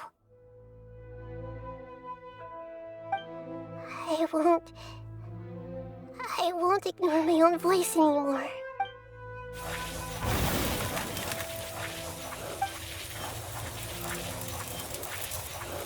Nahida!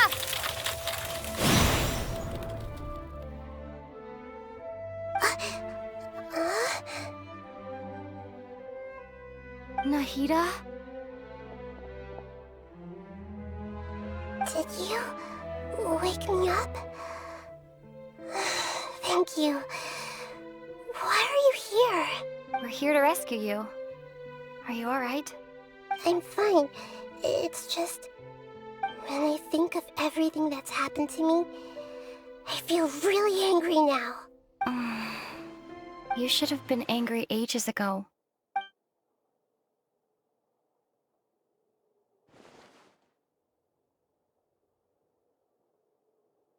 Huh? Oh, you're back! How's everything? That's wonderful news! Great! We weren't locked up for nothing! When you went to wake up Nahida, Paimon was listening for any sounds outside. You were out for a long time. There are fewer and fewer scholars going about now. You think everyone's done with their Nyargarba day stuff? Yep, so that means our next act is Nilu's performance!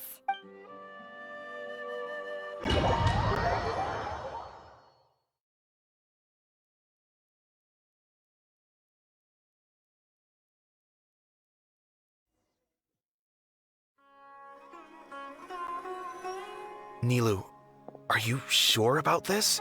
You're taking such a great risk for them. I'm sure, and I'm going. You know that I don't like to pass up any opportunity to dance, and this one is especially important. All right. You seem to have a lot of trust in them, so I won't say more on the subject. But if anything happens, the few of us here may not be able to help you. Don't worry.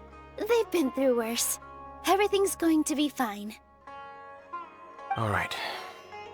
You know, if you really do get arrested, we'll do everything we can to get you back. Be careful, even if it's only for our sakes. Thanks, Mr. Zubair. You're so very kind.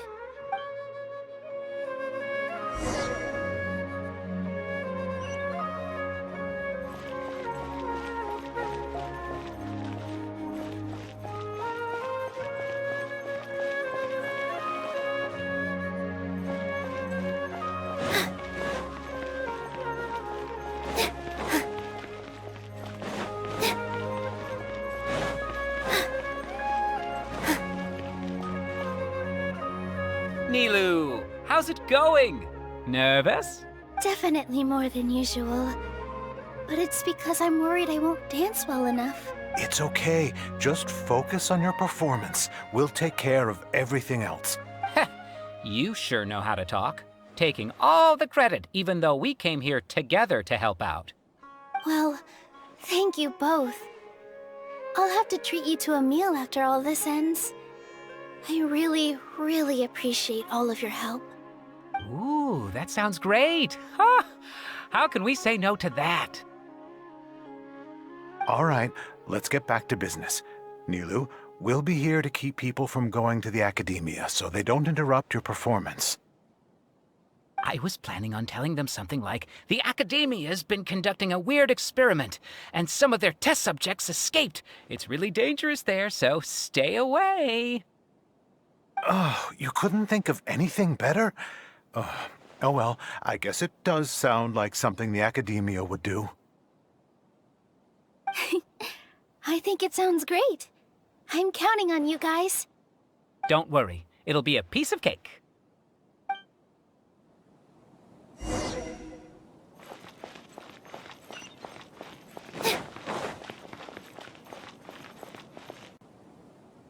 Hey, Nilu! Sorry, it's great to see you, but I'm really busy right now. Our Bait People Away with Yalda Candies plan is working beautifully. Do you want some candy? We have more than we can give out. Vihar, thank you so much for doing all of this. And even dressed up as the Knight of Flowers, no less. I'll pass on the candy, though. I cut back on sweets in the period leading up to a performance, and I'm about to start one. You have a point. The stage is cleared and everything's ready, so you can start your performance at any time. Yeah, thanks to you. I'm really grateful. All right, time to hit the stage. You're welcome. The honor's all mine, since I'll have such a great view of the show.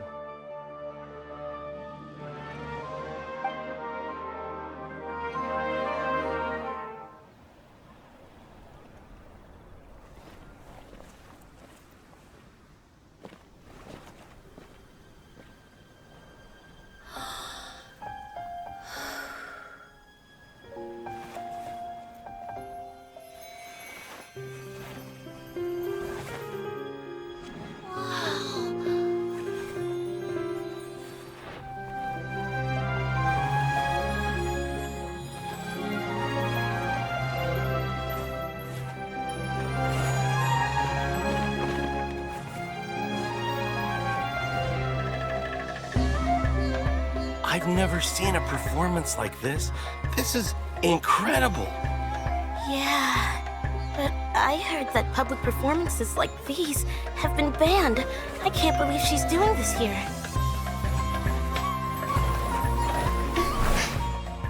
Grand Sage, there's some commotion outside. How uninteresting. Issue the new Prohibition Act from the Akasha to the guards. They'll know what to do. Do you think we should, stop her? Let's just watch for a little bit longer.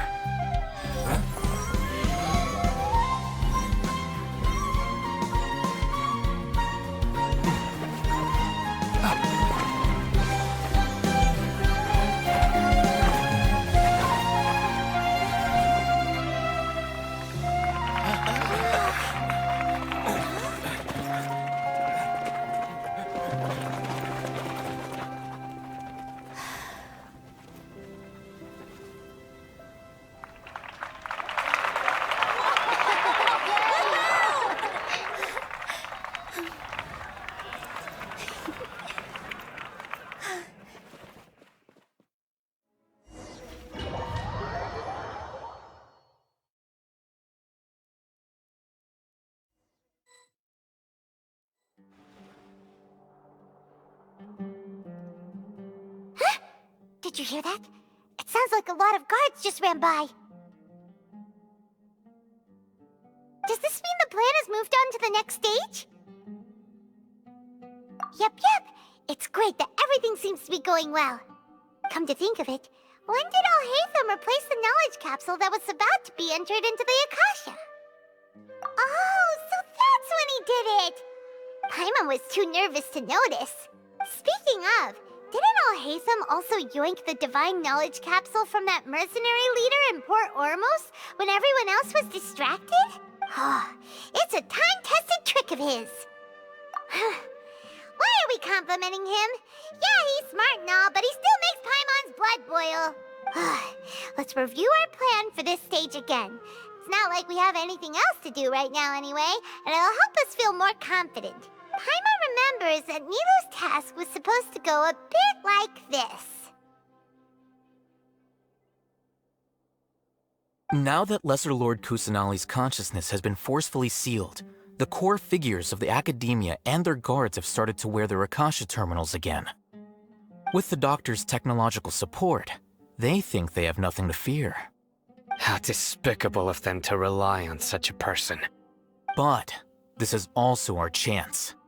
I was originally asked to draft the knowledge capsule for the Artistic Performances Prohibition Act when I was still at the Academia.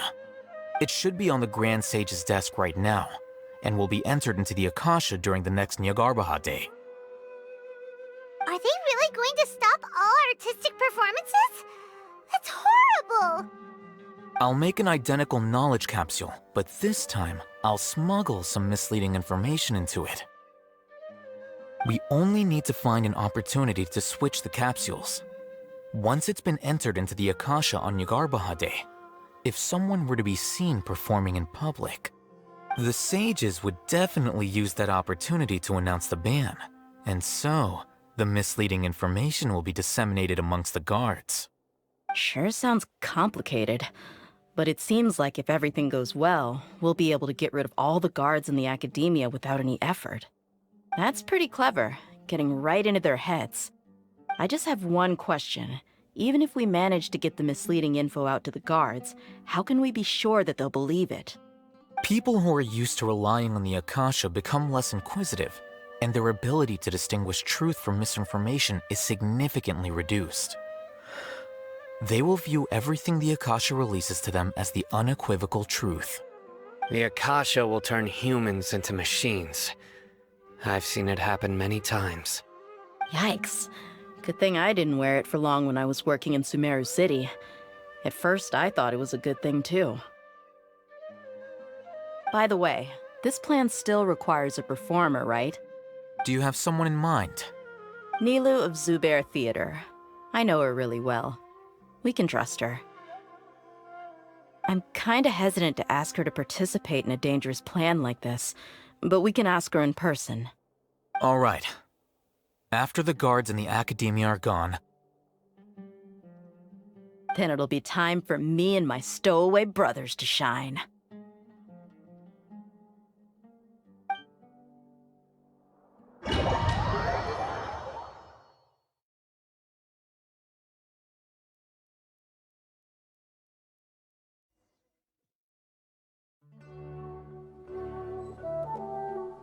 Here they come. Did you see that, Raman? They came out from the Academia in droves. After laying low in the city for so long, this is the moment we've been waiting for. My brothers have already sprung into action. We couldn't do anything to them inside their coop, but outside the Academia, this is our hunting ground. With a lioness like you, the prey sure won't be able to run far. We still need to eliminate the guards as soon as possible. If we give the sages enough time to realize what's happening, the plan's doomed. Yeah, all they've done is to sit on their cushy salaries and twiddle their thumbs all day while we fought and struggled every day in the desert. The only advantage they might have is their numbers.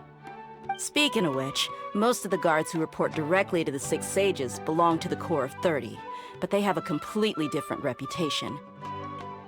Following those blasted sages every whim, throwing away all the principles of being a mercenary. As someone in the same profession, I'm obligated to teach them a good lesson today. Indeed, the trap has been set.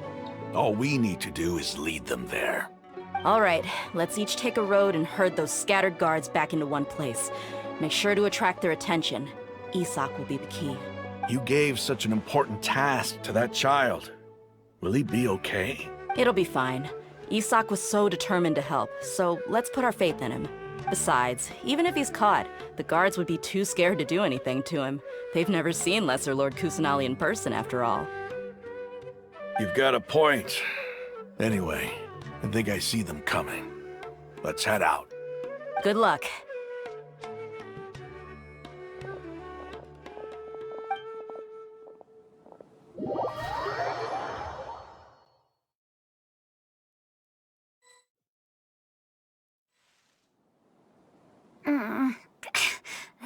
outfit. Hey, do you remember what you need to do, Isak? When the guards get here, you'll pretend to be Lesser Lord Kusanali and run away from them. Oh, yeah, I remember. Of course I do. I'm just a little nervous. Relax. Don't think about getting caught.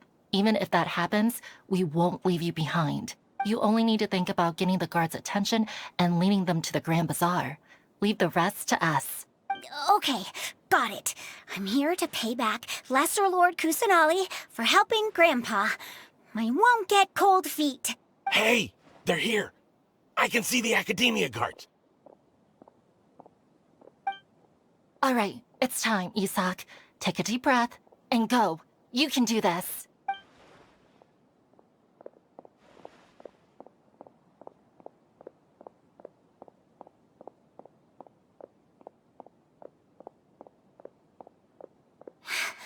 Why is there a guard over there? Did he already run ahead of me? This is different from our plan. But there's no time. I need to make a choice. Huh? Did I just see something dart by? I'd better go have a look.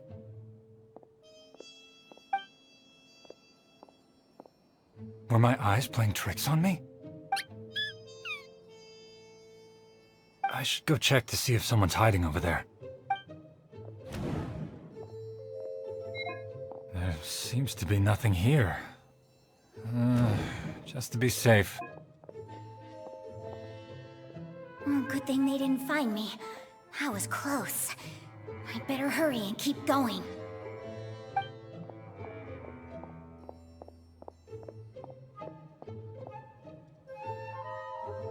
Hey! Lesser Lord Kusanali's over there!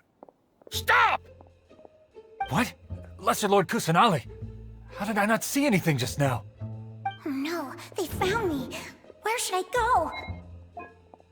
The target suspected to be Lesser Lord Kusanali has escaped into the Grand Bazaar. Assemble and arrest her!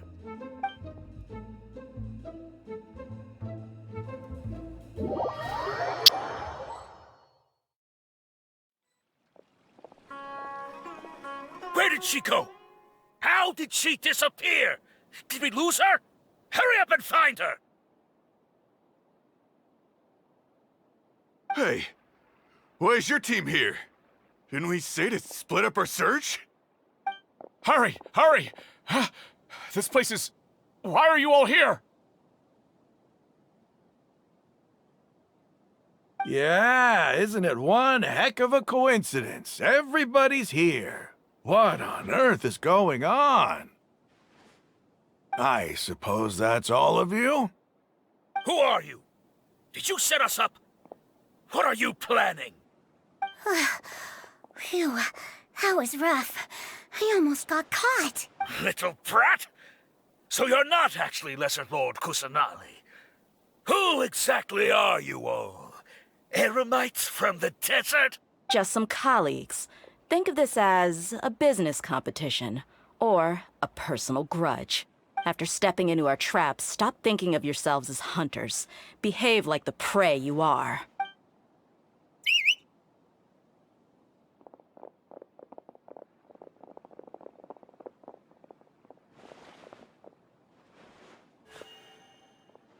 An ambush? How's that possible? This is Sumeru City, but mercenaries from the desert somehow ambushed us! You've spent all your time hiding away in the Academia. This place has long since become our hunting ground. Brace yourselves!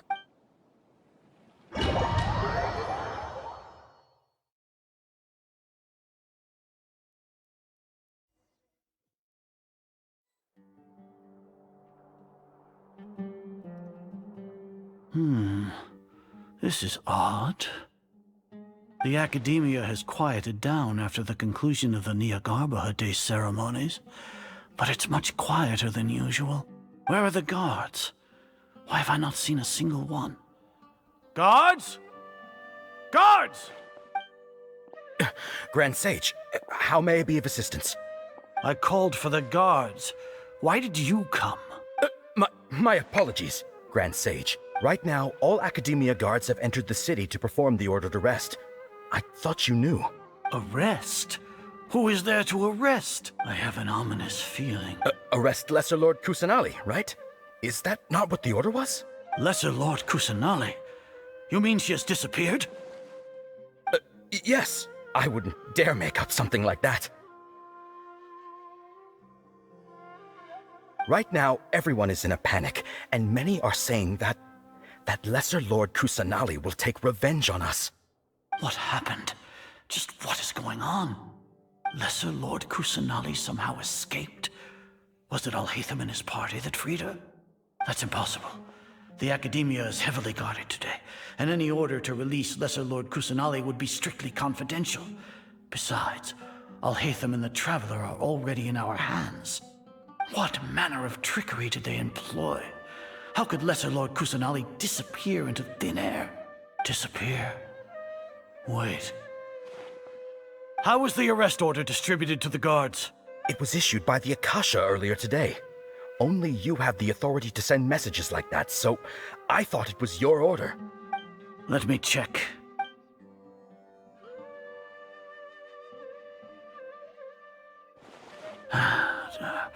Here.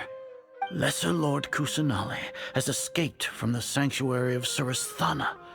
Go to the city and arrest the escapee immediately. The Akasha indeed contains this information, and it clearly appeared in my mind. How did they bypass my permissions to issue this kind of message? Was it the report about the Traveler that Alhaitham submitted? No. I specifically checked that knowledge capsule before entering it into the Akasha. Could that have been a red herring? Well, even if I figure it out now, it won't make any difference. The important thing now is to confirm Lesser Lord Kusanali's status. Have you been to the sanctuary of Surasthana to confirm that Lesser Lord Kusanali has indeed escaped? Confirm? No, I haven't. It may be a bit offensive to say this, but Grand Sage, what you're saying doesn't make any sense. How can the information in the Akasha be inaccurate? What the Akasha decrees is fact. That is common knowledge to all of us. If we have to confirm the information and knowledge from the Akasha ourselves, then how is that any different from us learning that information ourselves?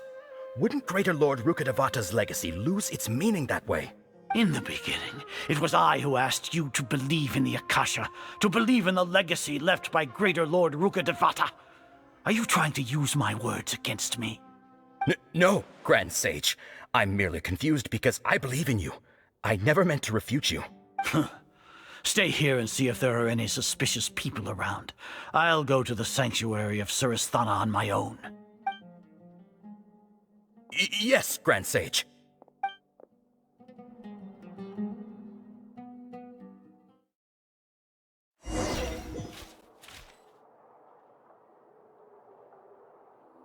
Lesser Lord Kusanali has escaped from the sanctuary of Surasthana. Go to the city and arrest the escapee immediately. How can that be? Stop thinking about it. Stop. It must be a trick of theirs. As long as I personally confirm it. Ah! Impossible. That's impossible. There must be something wrong with my eyes.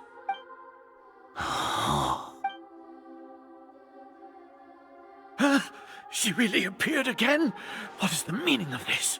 What a comical sight, Azar. Once the Akasha has put certain thoughts into your head, even the Grand Sage can no longer see what's right in front of him. You all can only see the world in your mind, the one you think you know. And precisely because of this, you disregarded Lesser Lord Kusanali's existence. She has been a wise and worthy Archon. Cyno, have you been waiting for a chance like this? The Akasha predicted that you would return to the Academia to confront me, but I didn't expect it to turn out like this. I was careless. No, you were blinded. Your faults stem from your reliance on the Akasha. You're still the same as always. I truly did not expect a proud person like you to cooperate with Alhaitham and the Traveler. People change, Azar. Admit it. The Akasha can't predict my actions anymore. Then tell me, what have you found during your investigation? You want to buy time? This is the sanctuary of Surasthana. Under your own regulations, even Academia staff are forbidden to come here. No one will come to save you. As for the investigation, I've at least confirmed that you are guilty of insurgency against the Archon. A serious crime. So what? Did you do all of this so I would plead guilty in front of you, General Mahamatra? No. I want you to plead guilty in front of the Archon herself. You once said that I had no standing to judge you. So now, how about judgment in the name of a god?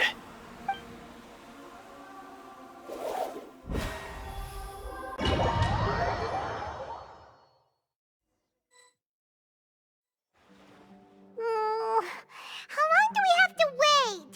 Paimon wants to know how things are going out there. Paimon hasn't heard any sounds outside for a while. Hopefully something bad didn't happen. Yeah, but aren't you scared that we might be locked up in here for the rest of our lives? Thinking about it, at least Paimon has you. We could still chat like this. When Paimon thinks of Nahida being imprisoned alone in the sanctuary of Surasthana, Paimon can't help but feel sorry for her.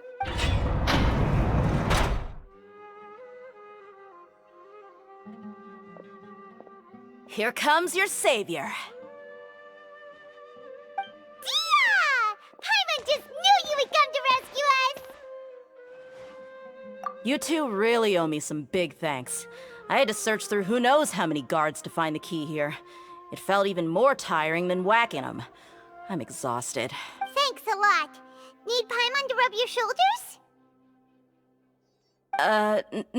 No, that's, I'll pass. What are you afraid of? Oh, are you ticklish? Now isn't the time to talk about being ticklish. Things in the city and on Sino's side are both going well. The guards that stormed out of the Academia are all taken care of. The Corps of 30 is in charge of the city's defenses, but we already talked to Asfand. They've been fed up with the sages bossing them around. As long as it doesn't break their employment contracts, they'll turn a blind eye. That's probably because you've been super great friends with them for a long time. So, how's Sino doing? The Grand Sage is in his custody. Even I know how terrible it is to fall into Sino's hands, so he probably does too. Sino forced him to release Lesser Lord Kusanali. He has no choice but to obey. So, hurry to the sanctuary of Surasthana. Assuming nothing weird happened, we should have already rescued our Archon. Honestly, I didn't expect our ragtag bunch to do this well. We just came together last minute to save the Archon, you know?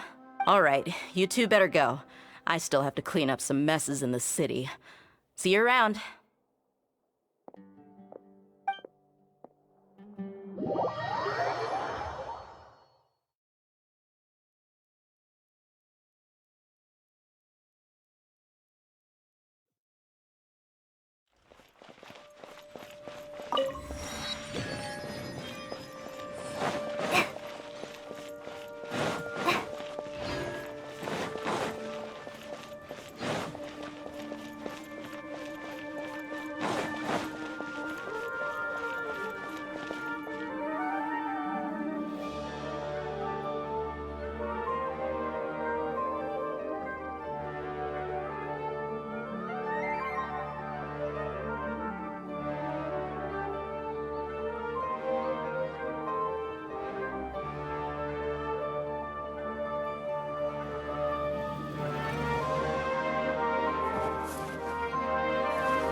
they say it's nice to meet you. This is the first time we've met in real life. Before, we've only met in dreams, consciousness, or when I was in someone else's body. Thank you so much for coming to rescue me, but I also need to apologize. During this time, I did some self-reflection. My sense of inferiority and yielding to the academia led to all of this, and created so much trouble for you all. Exactly! We're here because you're a good Archon and one of our friends! Thanks, you two. Amazing. So this is how it feels to walk out of that cage with my own body. It's like I just had an endlessly long dream. I can't even tell if I just woke up or was only now born into this world. My concept of self has become so clear. But now doesn't seem to be the time to indulge in this feeling. This is really embarrassing. You all just rescued an Archon, and now she needs your help to save her country, and even the entire world. It's okay. With you here, Paimon's sure that everything will work out. There's one more thing. What is it? For all the things the Academia did to me, and for all the folly it committed in the name of wisdom, as their Archon, I will make them pay. Ah! Wow! That's the spirit! You're finally standing up for yourself and not letting people walk all over you! I understand now. To be a better Archon, I first need to better myself. If you haven't even figured out how to be a caterpillar, how can you be a butterfly? Yes, true. That reminds me. I wonder how far along the Academia is with their god creation plan. We need to hurry and prevent the birth of that false god. I need to make some preparations. Since I'm now free, I can establish a direct link to the Akasha and control it. First things first, I need to remove the restrictions that the doctor put on me in the Akasha. After that, I'll make some adjustments and revoke the sage's permissions. The Akasha will then be like how it originally was, only operable by the Archon. After all, the Academia betrayed Greater Lord Rukkhadevata's trust. This might take some time. In the meantime, you should also work on your own preparations. If we don't stop the god creation plan in time, we'll be in for a tough fight.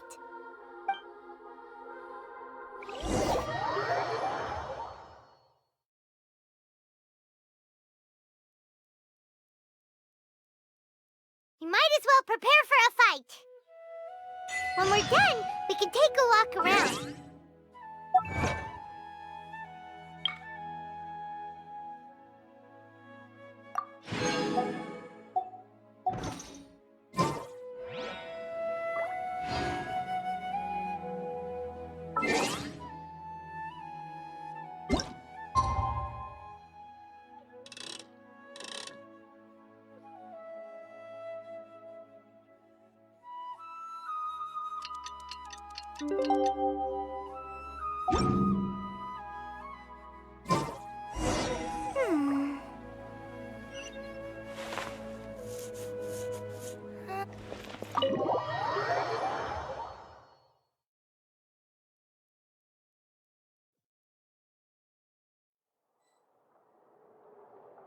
How's it going, Nahida?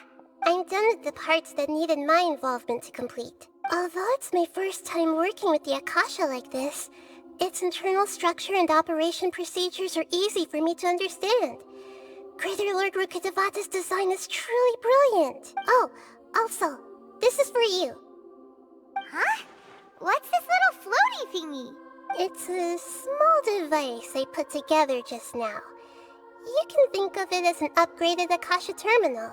You may not need it right now, but it should be helpful in certain situations. Wait! This thing has the same characteristics as Paimon! We're both small things that float! Oh, all the things that make Paimon special got copied! When Paimon appears with the Traveler from now on, people won't remember Paimon because she isn't unique anymore! It's alright, Paimon. It can't replace you. It's only a flying device, but you're the Traveler's irreplaceable friend. You're so so good at comforting people, Nahida. If only the Traveler was as smart as you. I was simply telling you what I feel to be the truth.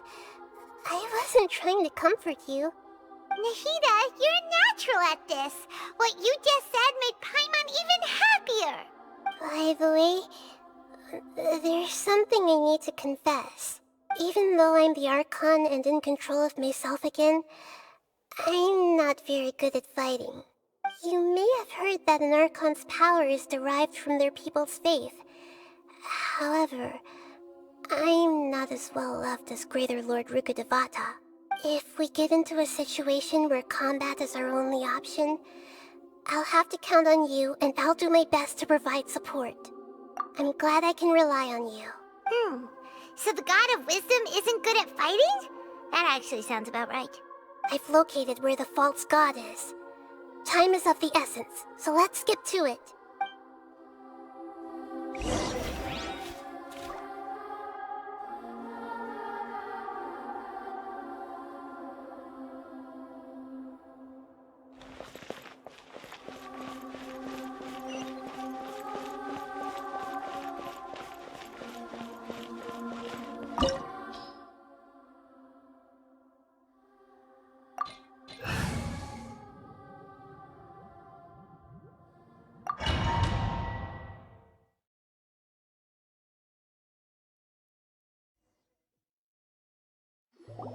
What is this place? Is this really the way we need to go? Wow. Who would have thought there'd be a place like this hidden right slap bang in the middle of the city? The sages wanted to realize their god creation plan without being discovered. The safest and most convenient way would be to build within the academia itself. That's true. They were already hiding one god, so why not two? Judging from the structure here, the project is a huge undertaking. The sages really saw the god creation plan as their ultimate goal. But this place doesn't look like it could have been constructed by the academia alone. The Fatui under the doctor sure didn't hold back. They provided a lot of technological support. Yeah, or else they wouldn't have been that generous. Is that it, though? I've always felt that this doctor is different from the academia sages. He doesn't seem to share their sense of urgency. Instead of being interested in the end product, it's like he's enjoying the experimental process. The Fatui Harbingers are all such weirdos. So, the doctor being weird is actually normal. So, this Fatui that they're trying to turn into a god is called the Balladeer? We had previously come into contact with his consciousness. He harbors particularly strong obsessions. One is the desire for a gnosis, since he was created to be the vessel for one. The other obsession is probably related to his past. I can't quite explain it. Paimon knows that he was a prototype puppet for the Raiden Shogun before he became a Fatui Harbinger. That's why he wants a gnosis so badly. There's no way he'd willingly be a test subject. Now with that temper and ego of his. It sounds like you know the Balladeer quite well. I see. Tell me more about him and what he's like. The more we know now, the better we can plan for and react to any future situation.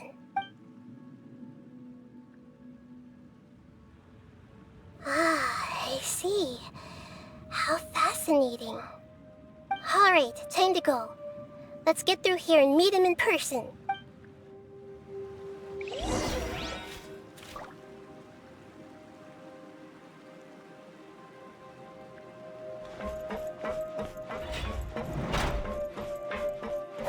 Time to work. Let's Speed of light. Work tough. Put your back into it.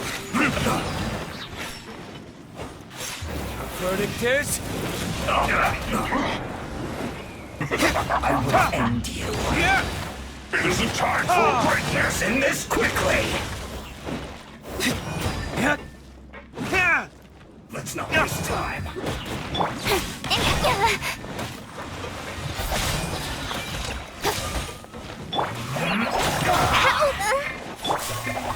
No sleeping off.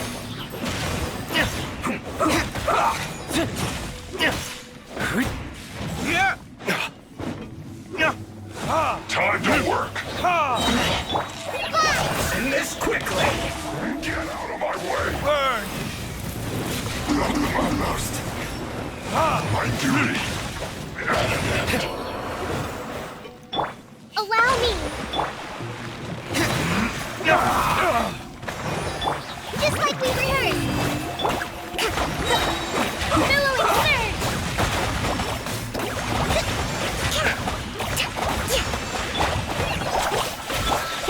Don't blink. Nowhere to hide. This quickly. Hey!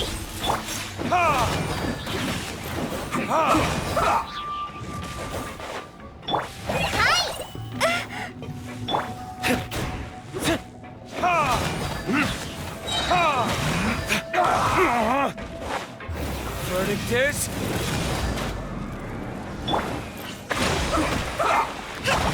Uphill battle. Let's move. Let's end this quickly.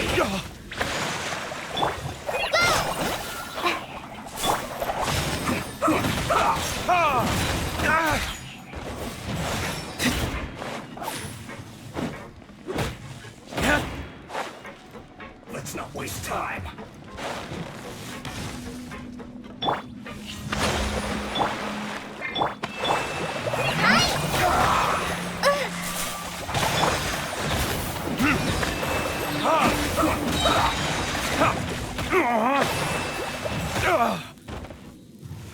Time for retribution! I guess this is it.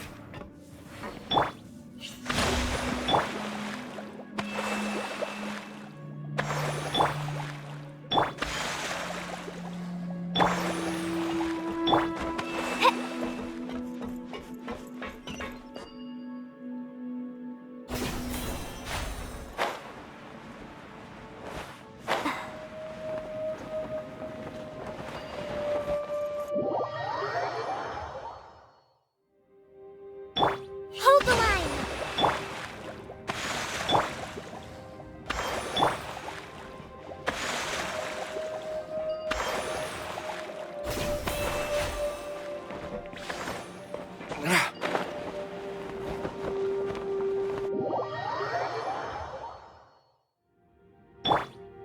Allow me.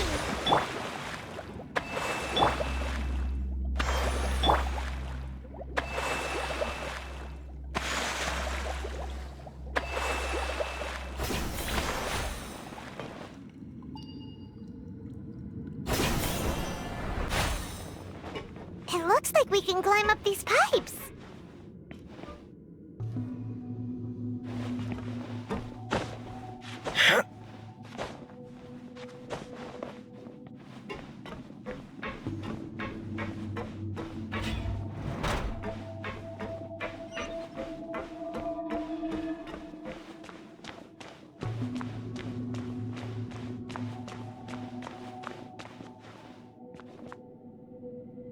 The pattern on the ground seems all messed up. Let's go around and see if there's a way to fix it.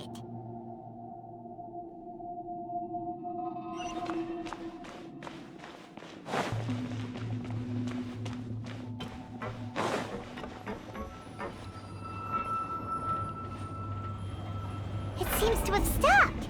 Let's continue.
Don't blink! Frostbite!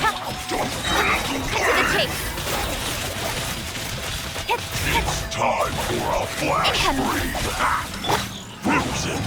Verdict is... Ow! Oh no! Pay your dues! Speed of light!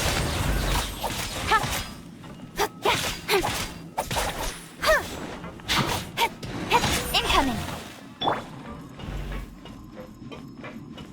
Leaving so soon? Prepare yourself! Help! Speed of light! Nowhere to hide! No escape! Don't blink! You can't run from death. Allow me!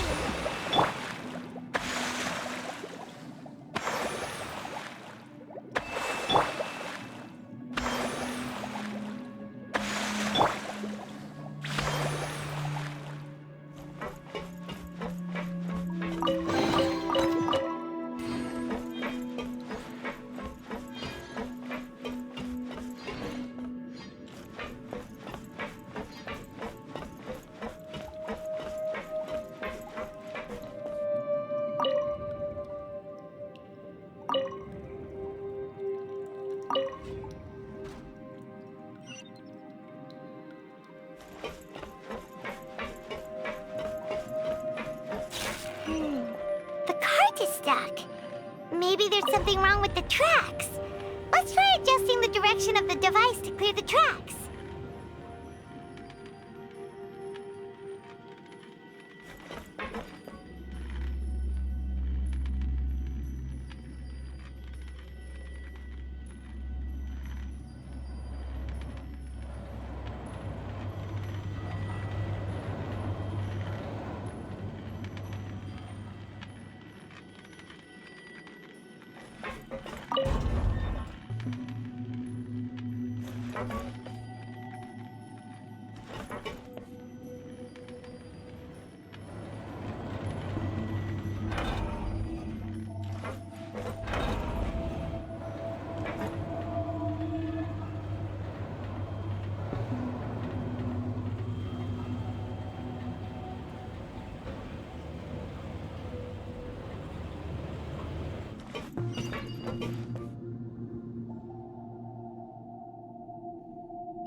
I'll put you on hot. Speed of light! Let's move! Hey! Shouldn't get careless.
Don't blink!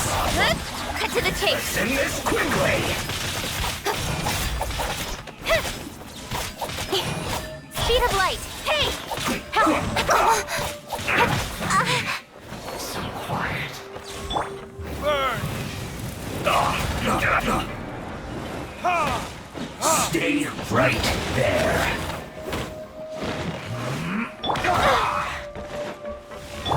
Hold the line!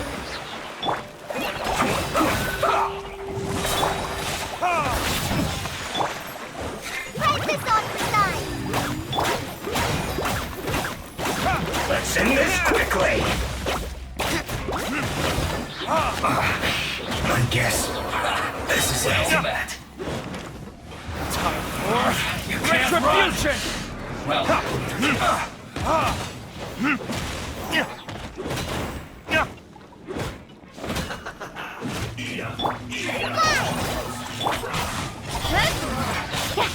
With sword comes shadow. went too far. Need to hurry up.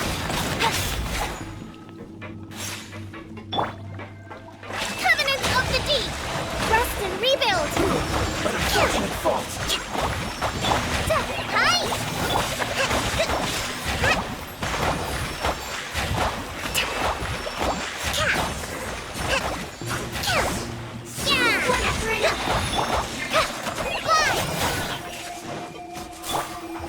Verdict is...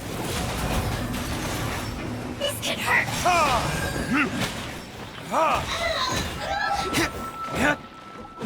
Calling Emma!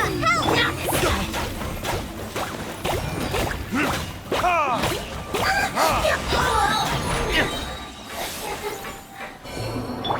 Allow me!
Looking at its operational status, we must prepare for the worst. The god they wanted to create is likely close to completion or already completed. Oh no! What should we do? Paimon can't imagine how hard it would be to fight against a Fatui Harbinger with a Gnosis! Are you nervous, Paimon? If you really want to know... Of course Paimon's nervous! Aren't you too, Nahida? Yes, I am. This is probably the first time I faced with a calamity of this degree since my birth. I feel not just nervous, but curious as well. Curious? Curious about what? Curious about our fate. To me, everything we perceive in this world, everything we learn, and everything that happens to us is considered knowledge. And if it's a form of knowledge, then it can be understood. However, only fate is about that which has yet to occur, so it has always drawn my curiosity. So to me, fate is the ultimate knowledge. That's also why I love observing humans and all the things that happen to them. It all brings me great satisfaction. And now, at long last, I'm not just an observer anymore. I will personally experience my own fate with you by my side. Isn't this such a wonderfully exciting thing? Ah, so that's what you mean. Paimon thinks she understands what you're feeling. Agreed. Okay, let's continue on. I can sense his aura from here.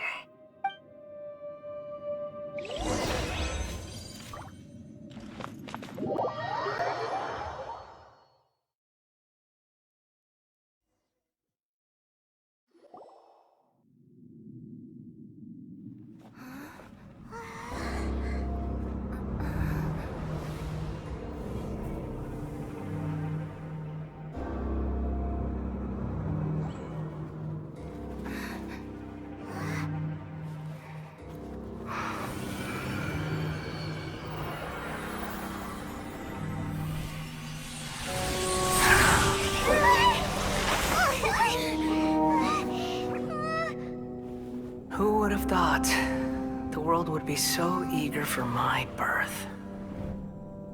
I remember you, Booer, the god of wisdom, and standing beside you, the traveler. Is he all-knowing and powerful now like Greater Lord Rukkhadevata? No, I can't feel the same kind of divinity I felt from the Greater Lord. It seems that the sages didn't get the chance to infuse the divine knowledge capsules into him. But even still, he has undoubtedly become a true god now. So we're too late? The Balladeer has already become a god? The Balladeer. A long bygone title.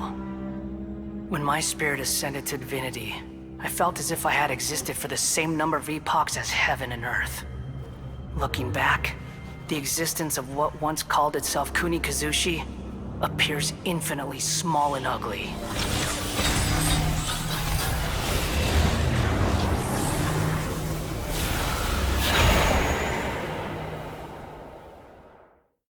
This imposing aura, it really feels like the gods! A body that capitalizes on the Balladeer's original construction as a mechanical puppet, with the Gnosis serving as a constant power supply.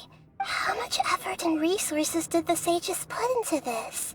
From a purely technological perspective, it's a commendable achievement indeed. It's no exaggeration to say, this is the culmination of human wisdom. You sure are something! Dishing out compliments at a time like this? But I don't think he's reached the spiritual height of a god. Strife is engraved upon every god and every gnosis brought forth into this world. Can you feel it?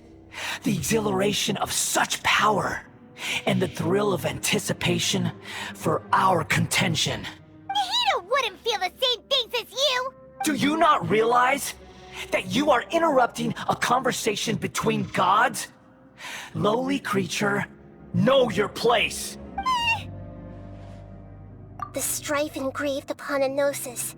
You're talking about the Archon War. Tevat's current peace was not easily won. I didn't personally participate in the Archon War, but the way I see it, all those losses were meaningless, driven by the demands of the laws. There's no point in bringing it up again. Is that so? Yet I am deeply disappointed that I was never allowed the fortuity to personally participate in the Archon War. This is a first. Encountering a god in this world who does not crave power. No wonder your own people have abandoned you, god of wisdom. Your judgment is as your existence, unsubstantial. This is where everything ends, Booer, the god of wisdom. You should know that wisdom cannot solve every problem. Like now, where your only option is to face me in combat.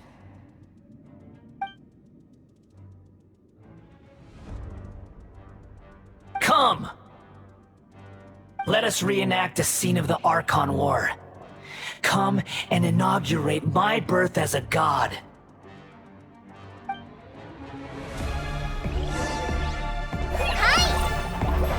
Feeble human! Time for retribution! Ha! Ha!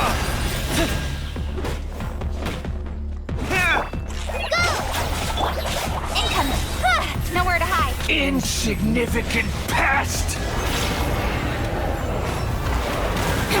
Don't blink!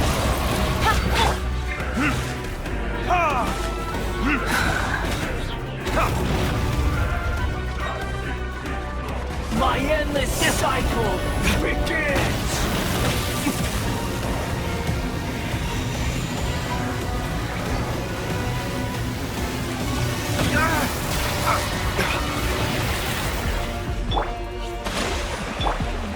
Feeble human!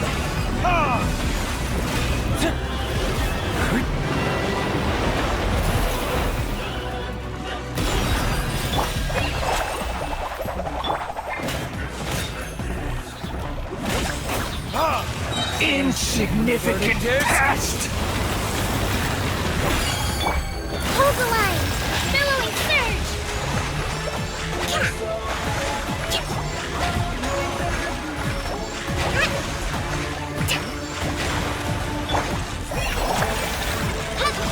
At my command, you shall fall! A brash maneuver! Don't touch!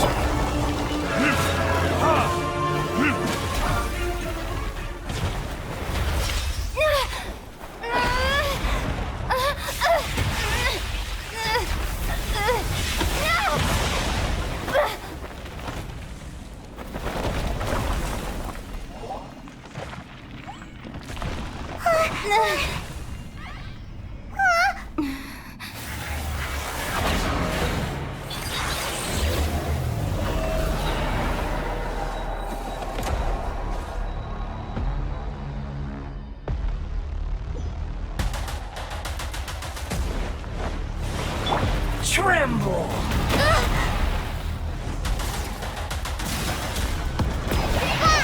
Burn to oblivion!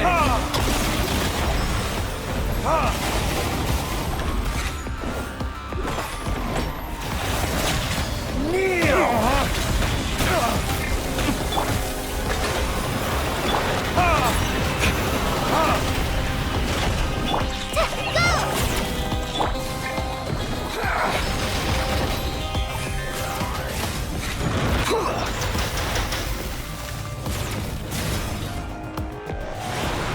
Tremble!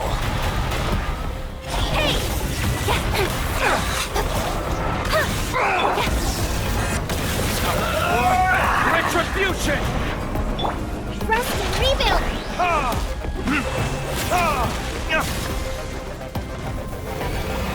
Reality is pain!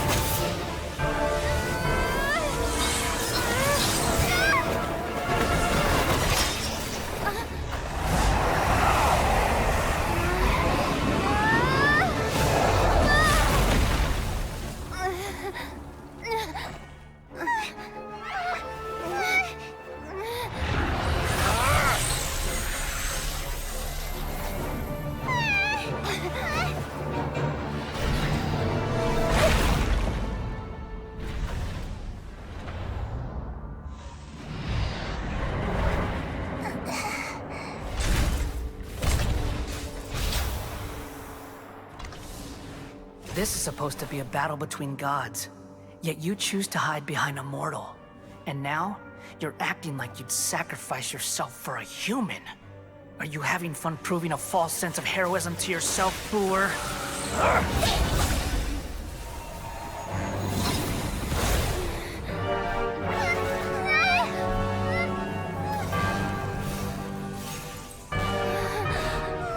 The data collection is almost complete.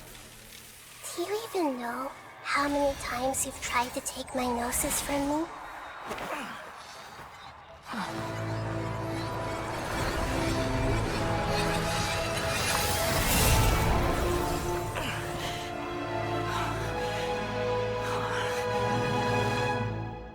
We just concluded the 168th loop. Did you know that in the effort to create you, the people of Sumeru were forced to live through the exact same number of Sabzeruz festivals and Samsara cycles? The power of dreams. When did you use it on me?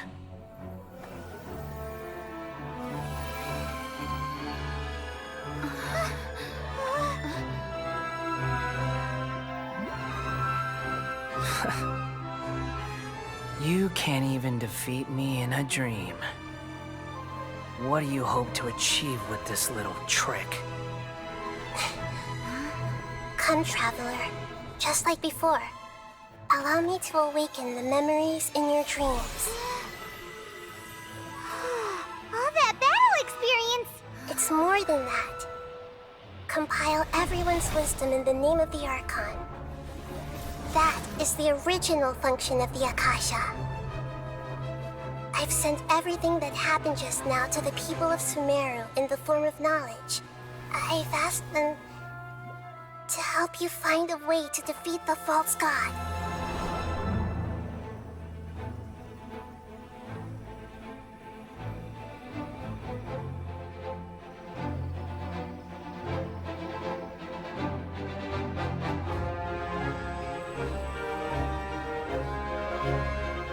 Now, all of Sumeru's wisdom is at your disposal.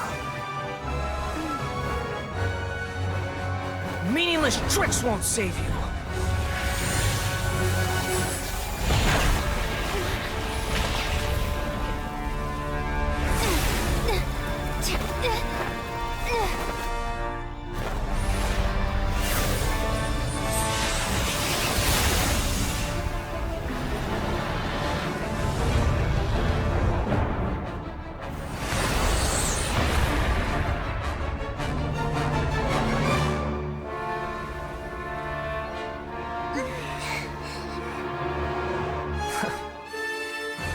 Are you done with your tricks?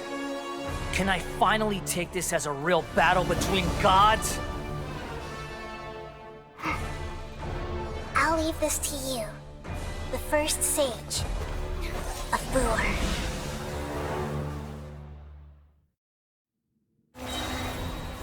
A thousand eons, mine to dominate!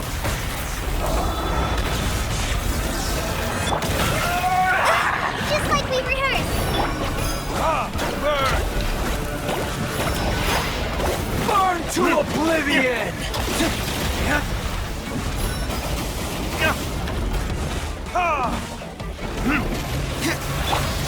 Kneel! Get to the chase! Incoming! Allow me! Torrent, bring refuge!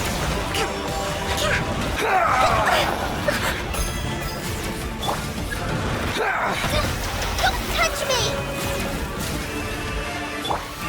I see everything! Tremble!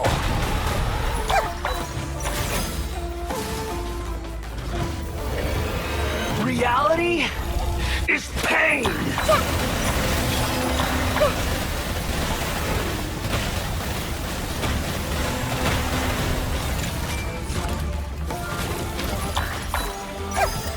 Good riddance, cruel world.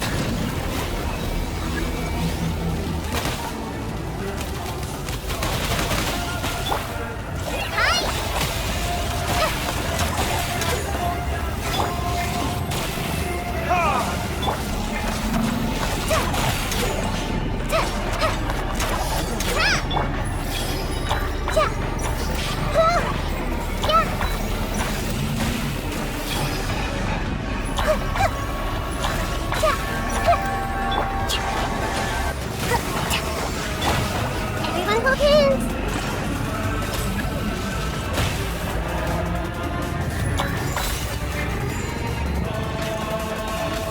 Your new god awakens! Now, your eyes have been opened.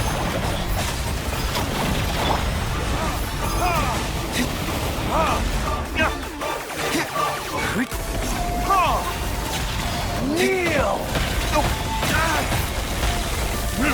Hold the line!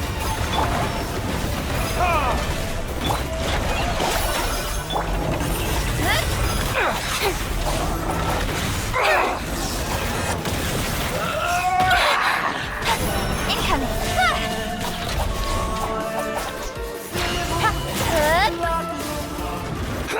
Got lucky that time.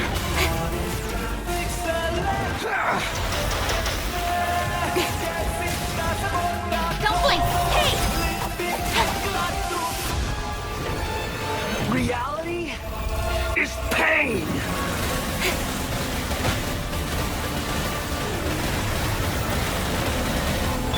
Allow me!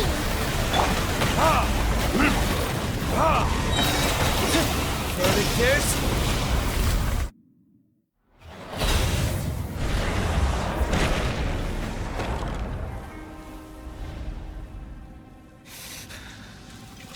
Humans. Filthy humans.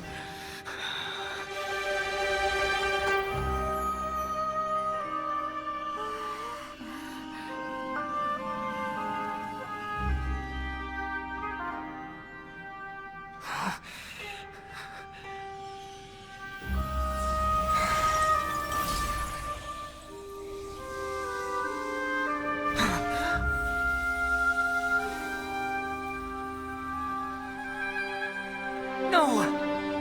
Wait! Please! Anything but the gnosis!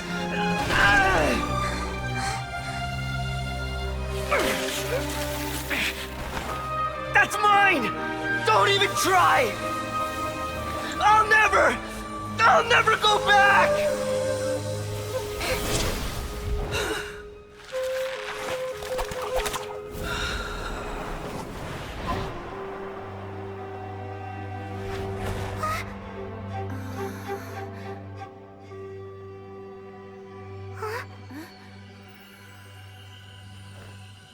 We haven't yet found the answer to the most important mystery. Irminsul is still waiting to be saved. With the power of another Gnosis, we may now finally understand the last memory of Greater Lord Rukkhadevata.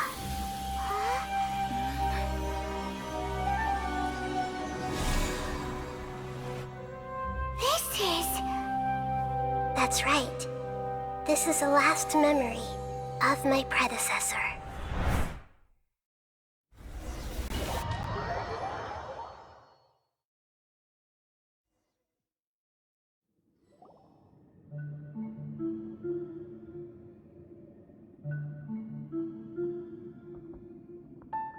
Huh. This sure seems very different from what Paimon... Yes, that is our destination. But I didn't expect the remaining consciousness of Greater Lord Rukkhadevata to be as polluted as this. Forbidden knowledge?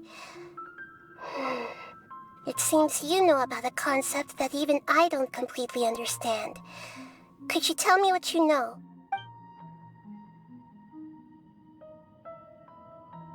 Your inference seems logical enough. Forbidden knowledge once polluted the desert thousands of years ago, but was successfully repelled thanks to King Deshret's self-sacrifice, and Greater Lord Rukkhadevata nearly exhausting her power. Then, a second instance of forbidden knowledge pollution occurred during the Conria Cataclysm 500 years ago. But I'm afraid it is much more serious this time, with Irminsul itself already in danger. So, if we're in the remaining consciousness of Greater Lord Rukkhadevata, and it's also been affected by forbidden knowledge pollution, then does that mean, in order to save us, Greater Lord Rukkhadevata? Yes. It's very possible that she sacrificed her life in the fight against forbidden knowledge. She didn't completely eradicate forbidden knowledge, but if it weren't for her actions, the pollution would have been far more rampant over these past 500 years. The way that everyone, including me, has forgotten everything about forbidden knowledge may very well be due to her restoration of Irminsul. Aww. Do you feel sad, Nahida? I'm just sharing her pain. The pollution of her consciousness here is severe. There is madness, chaos, and pain all around us. Did she fight to resist the forbidden knowledge pollution in such terrible conditions, all the way up to her last breath? She even used her last remnant of lucid consciousness to leave a clue for us to follow. Yes, her words were distorted by forbidden knowledge, so that's all we could hear. But now, we have a chance to find the answer to this mystery. We can cross the polluted consciousness until we found the right path to meet with her lucid consciousness. And then, we'll let Greater Lord Rukkhadevata tell us the truth in person. Each of us need to be mindful of the state of our own consciousness while we are here. Even with the Gnosis' protection, we must always keep a clear mind. Otherwise, we could go mad at any moment. That's so scary. Don't worry. It should be easy enough for you to keep that mind of yours clear, Paimon. Let's go.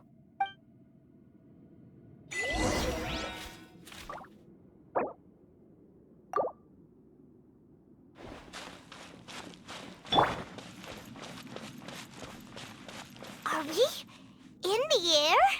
And why is there a huge boat? That's the boat of consciousness, which symbolizes reason here.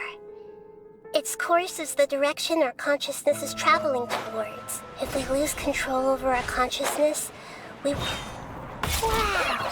What are these? The monsters seem to have been affected by them.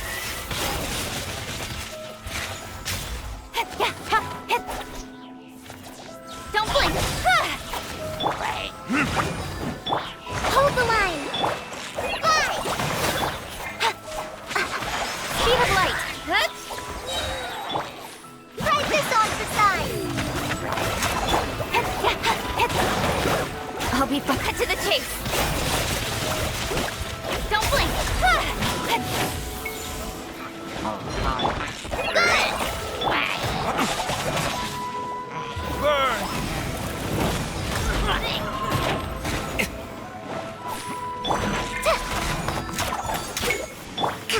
Rest and rebuild!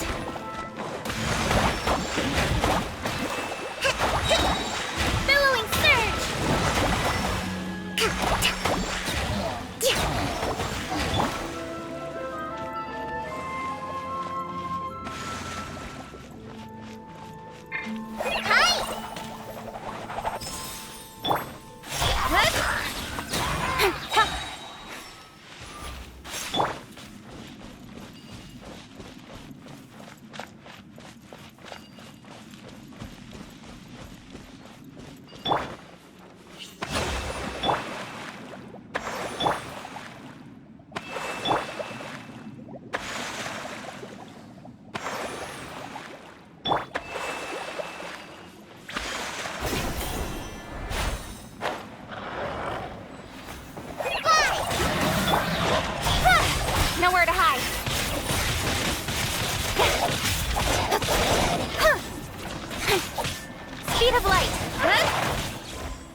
Speed of light! Hey! Cut to the chase! Hi! Incoming! Allow me!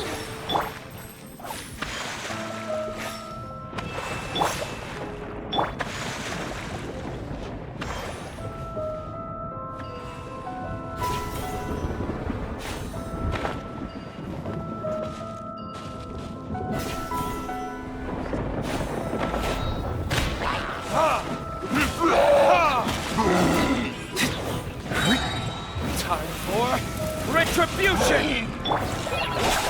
Just like we rehearsed! Speed of light! Yeah, nowhere to hide!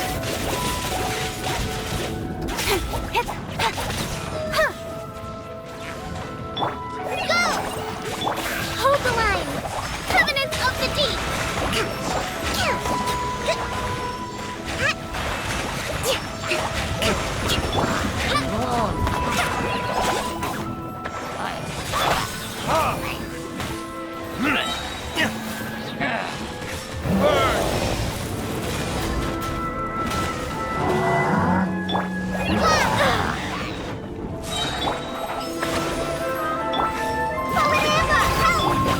Don't blink! Hey!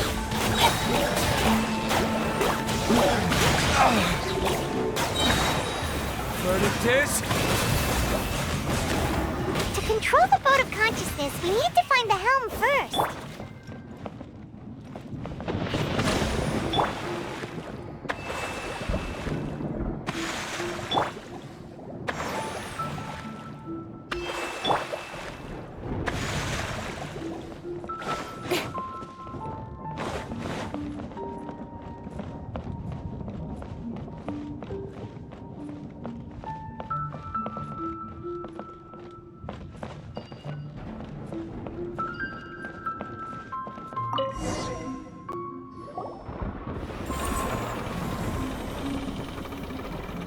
We changed direction.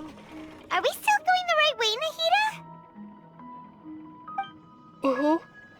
Judging from the current route, the boat of consciousness will soon take us out of here.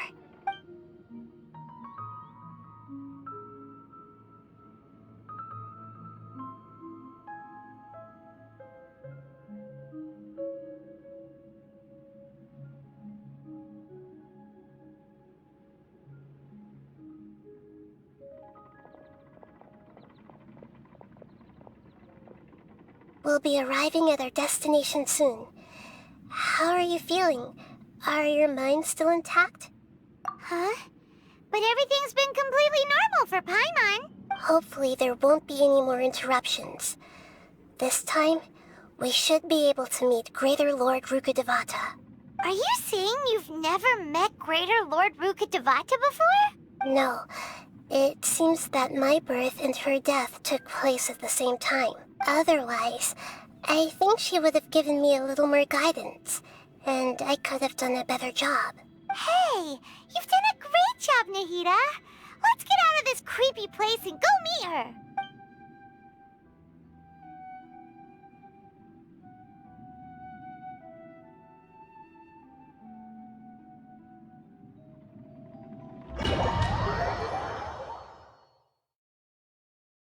So, is this the place you were talking about?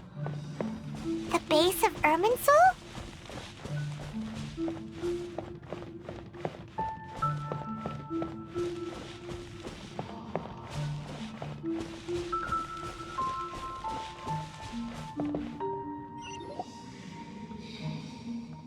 Well, this is the place.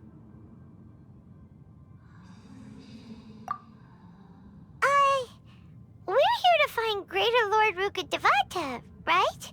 But the one standing over there is... Is that... me? She looks exactly like me. Are you Greater Lord Rukkhadevata? Yes, that's me.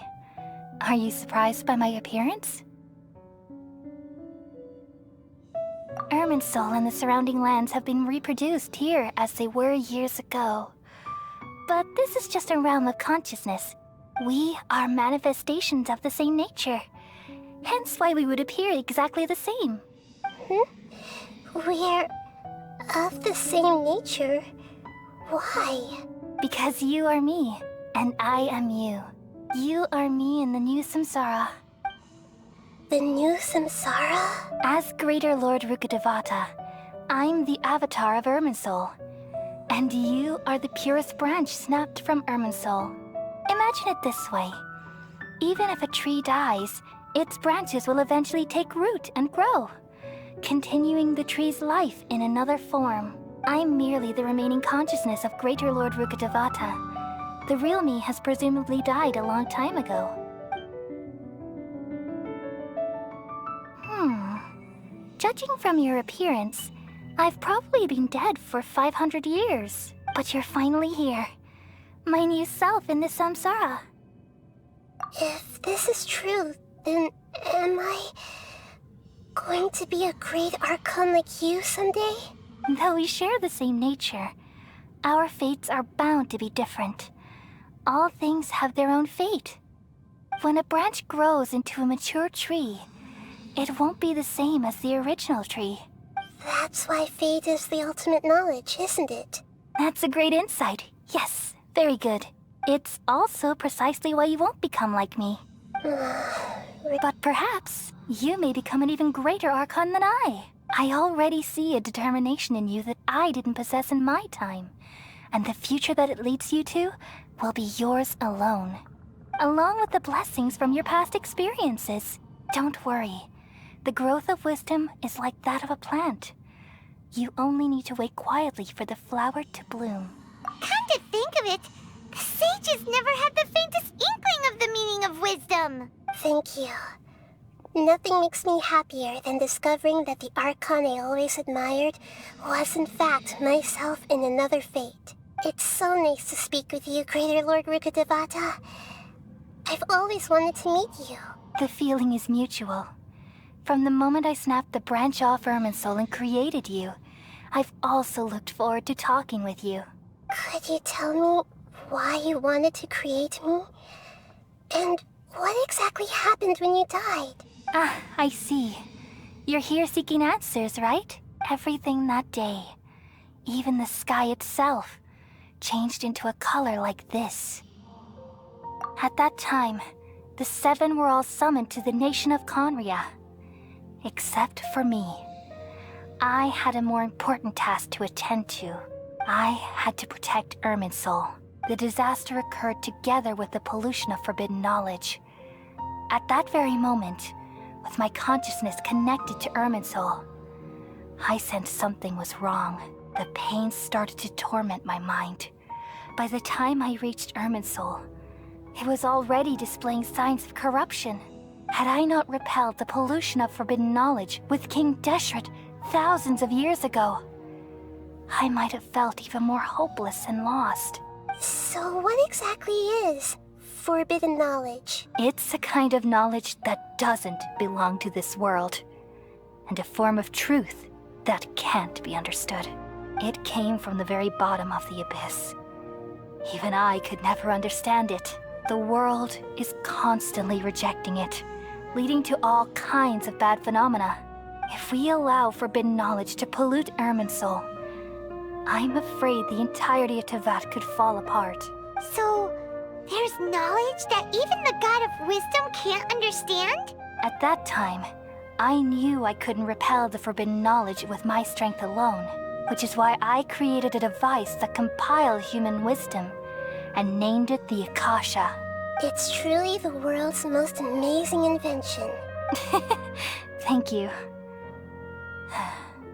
For a long time, I thought dreams were the fruit of human wisdom.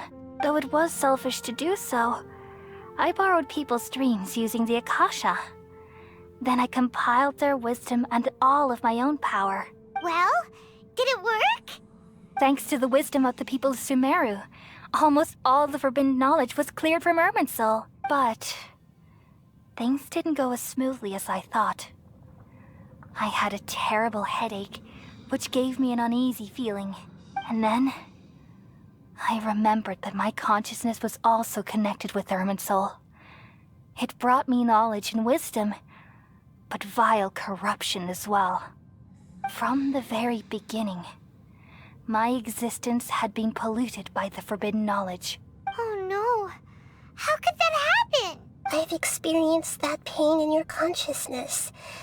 It must have been a horrible experience. Yes, but my feelings weren't important. The important thing was that even if I died, my existence and everything related to me would continue to exist in Irminsul as memory, and there's no way for me to eliminate myself.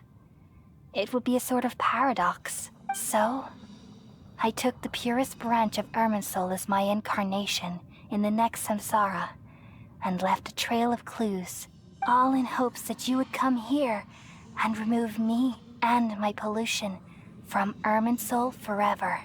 Wait, no, I can't.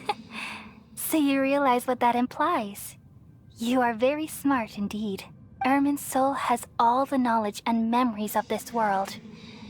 And as you've realized just now, removing me from Irminsul means I essentially will never have existed in this world. But this is the only way to save Irminsul. People love you so much, and they've missed you so much over the past 500 years. I am exactly the same. So how can we just forget you like this? Is there really no other way? There must be something else I can do. You're the god of wisdom, Booer. You should know that there is no other way. But this is so cruel. I don't want to forget you. No need to feel so sad, Booer. As someone who delights in wisdom, you should feel joy at finally finding the answer. These are the words in their entirety. The answer you've been seeking all along. Let the world completely forget me.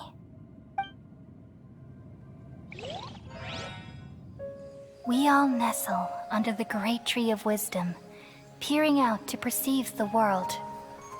From the earth and from the rain, we perceive its wonders, until we become a white bird to perch atop a branch, and finally snap off the most important leaf. Once upon a time, I alone dreamed in this world. In my dreams, everybody would also dream after they fell asleep. Wild and wonderful thoughts would emerge from their minds. Some tumbled to the ground, and others floated to the sky, connecting all things in the world into one dazzling net. Among a plethora of worlds were numerous smaller worlds, all of fate, finding within the tapestry their brilliant glow. I gradually understood that these indescribable and constantly changing things are the most profound things in the world.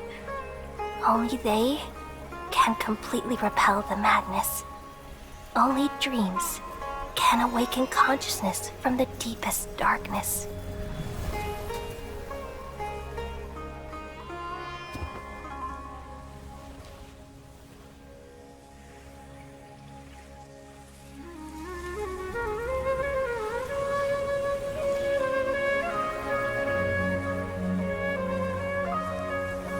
I'm the one who posed this question, yet also the one who sought a solution. Saving the world with the dreams of the people used to be my answer.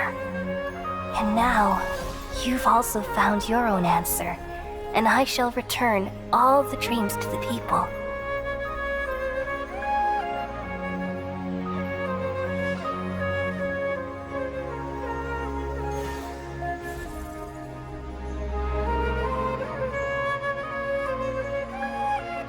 Goodbye, people of Sumeru. May you be blessed tonight with the sweetest of dreams.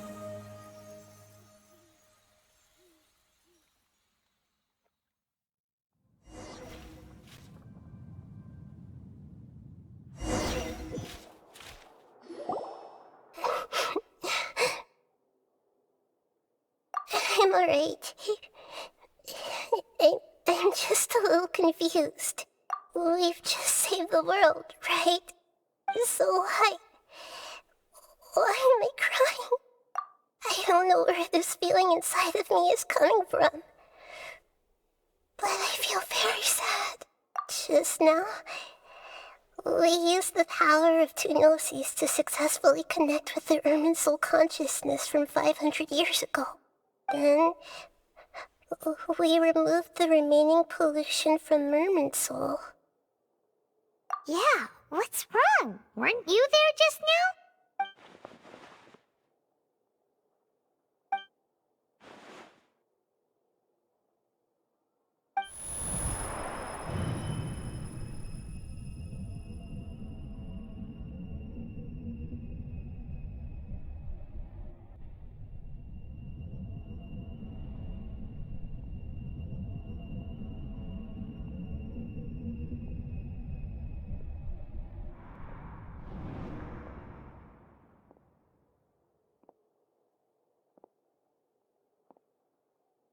Huh? That sound. Traveler! Paimon! I've been waiting here far too long. But finally I have the chance to be alone with you. All the precious time I wasted has finally paid off. The doctor! What have you done? Just a type of sound wave that can quickly put defenseless people into a dream. As I expected, it doesn't have any effect on gods. This is the only thing of interest I found among the sage's research. I thought I'd take it for a little spin. Don't worry. I know you would never forgive me if I actually killed them. I'm here to negotiate with you. Naturally, I won't do anything dangerous that could potentially damage our relationship. Negotiate with me? I heard you had already left Sumeru. Why are you here again now? I left Sumeru, but I also stayed in Sumeru. Even the God of Wisdom is restricted by the habits of cognition. How disappointing. You mean there are many different versions of you in this world? An astute guess. Even the same individual will have different cognitions at different ages. A long time ago, I made a major decision in hopes of preserving all my perspectives of how I observed the world. Observation is the first step of any experiment, but observing the current world doesn't satisfy me. It lacks an important dimension, that of time. So I saved segments of all my ages and made them into independent individuals. That's all there is to it. Indulge me. How does the God of Wisdom find my method of seeking knowledge? It's an insult to the very concept of life. Life inherently has many rules and restrictions, each with its own significance and reason to exist. They can't be broken on a whim. Good. Amazing, even. Indeed, it's difficult for humans to make peace with themselves, not to mention oneself from a different period. Since you were in the academia, why wait until now to show up? You could very well have stopped us and helped that fake god. Simple. Let me ask you this. Would any staff member ever help the subject in the middle of an experiment? It was my experiment. So why should I interfere with the results? The academia saw the plan to create a god as their ultimate goal, yet you only saw it as an ordinary experiment. You really are crazy. If the experiment succeeded, you would have had a new god on your hands. How would you have faced your own god then? Would you still take the same stance? Would you still hold the same view of yourself? I'm first and foremost a scholar. These results should be left to the judgment of the hypothetical me confronted with that outcome. But you're right. And that's exactly why I'm disappointed with the conclusion of this experiment. As an individual, you don't have any sense of belonging. You seem to have even fewer convictions than a typical scholar. Oh no, I certainly have my own convictions. They just don't fit your standards, that's all. All right, that's enough conversation for today. The experiment is over, and it's time to tidy up the equipment and reclaim any useful materials. For example, the Gnosis.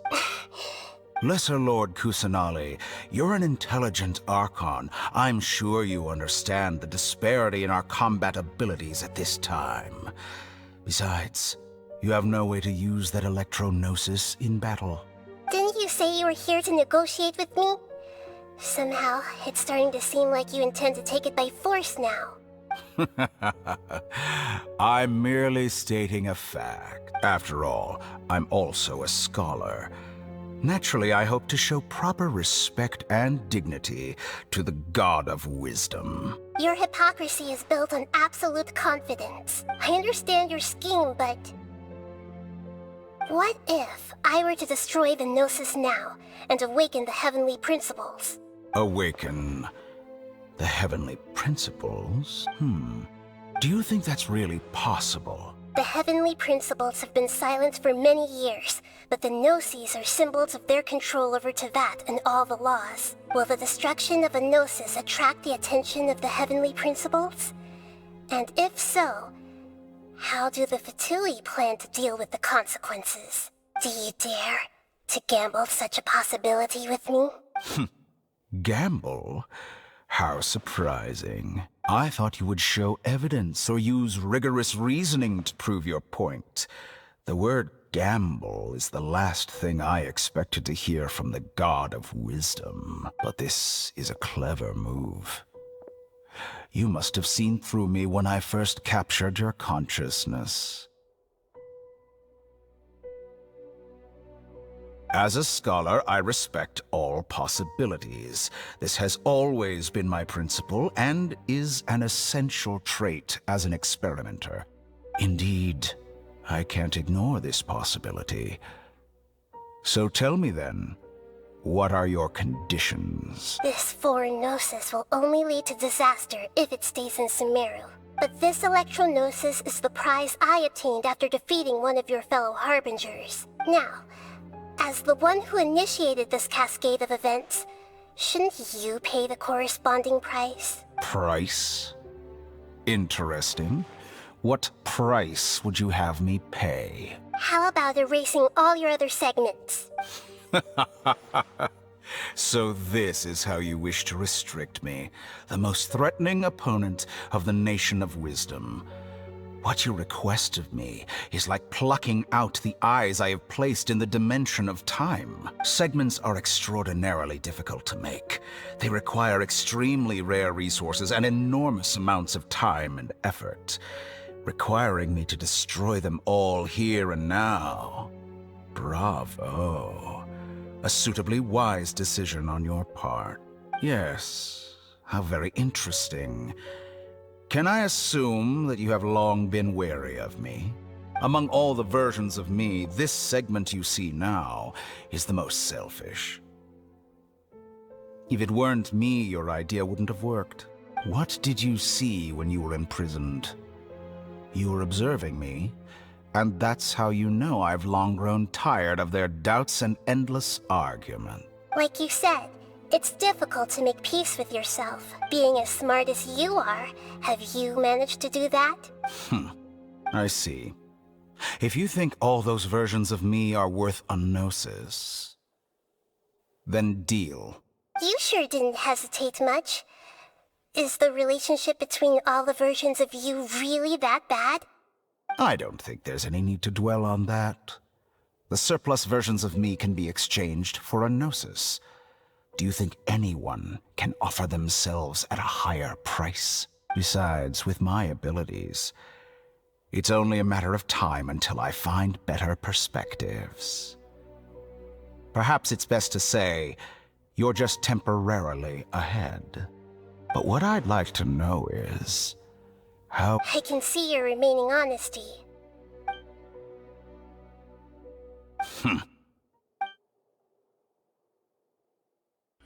What a ridiculous decision! Sheer You can't be foolishness. serious! How could I have been so short-sighted? You think this is the end? Wait, I'll have I you quit. quit! You'll make Good this moment riddance. count. You will regret this. Well, have you confirmed that it's complete? Here, take it. The future of Sumeru City will be in my hands alone. I will shut down the Akasha and let curiosity and the thirst for knowledge drive the realm of academics once again. There won't be any further gaps for you to exploit. It truly pains me that my academic achievements have never been appreciated in my homeland. Of course, I have another chess piece. And where is your dendronosis? Don't be greedy, Harbinger of Snezhnaya. No, this is a different transaction. If you intend to turn off the Akasha anyway, then there's no further use for the Gnosis of Sumeru, is there? Besides, isn't it the Archon's duty to deliver what's desired of the Seeker?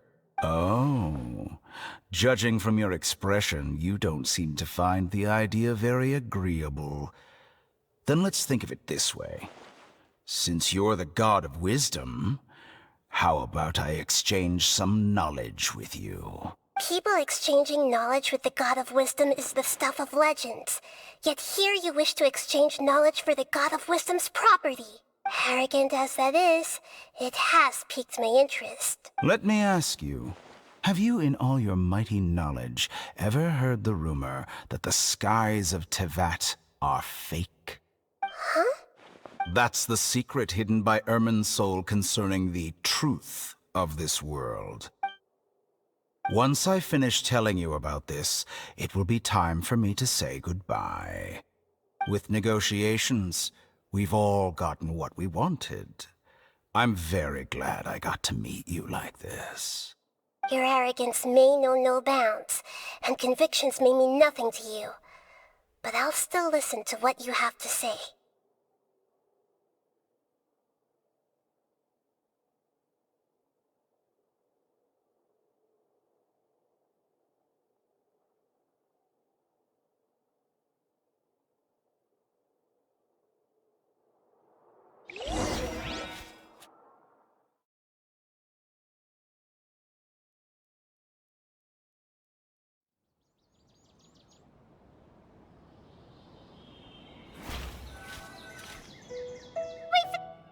Together!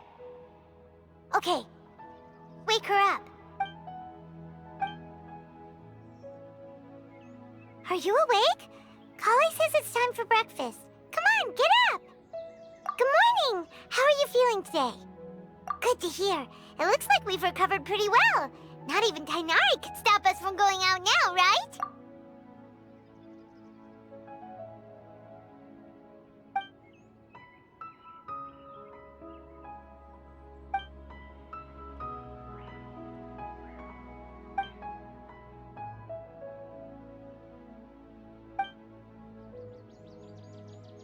Come on, Traveler, let's go!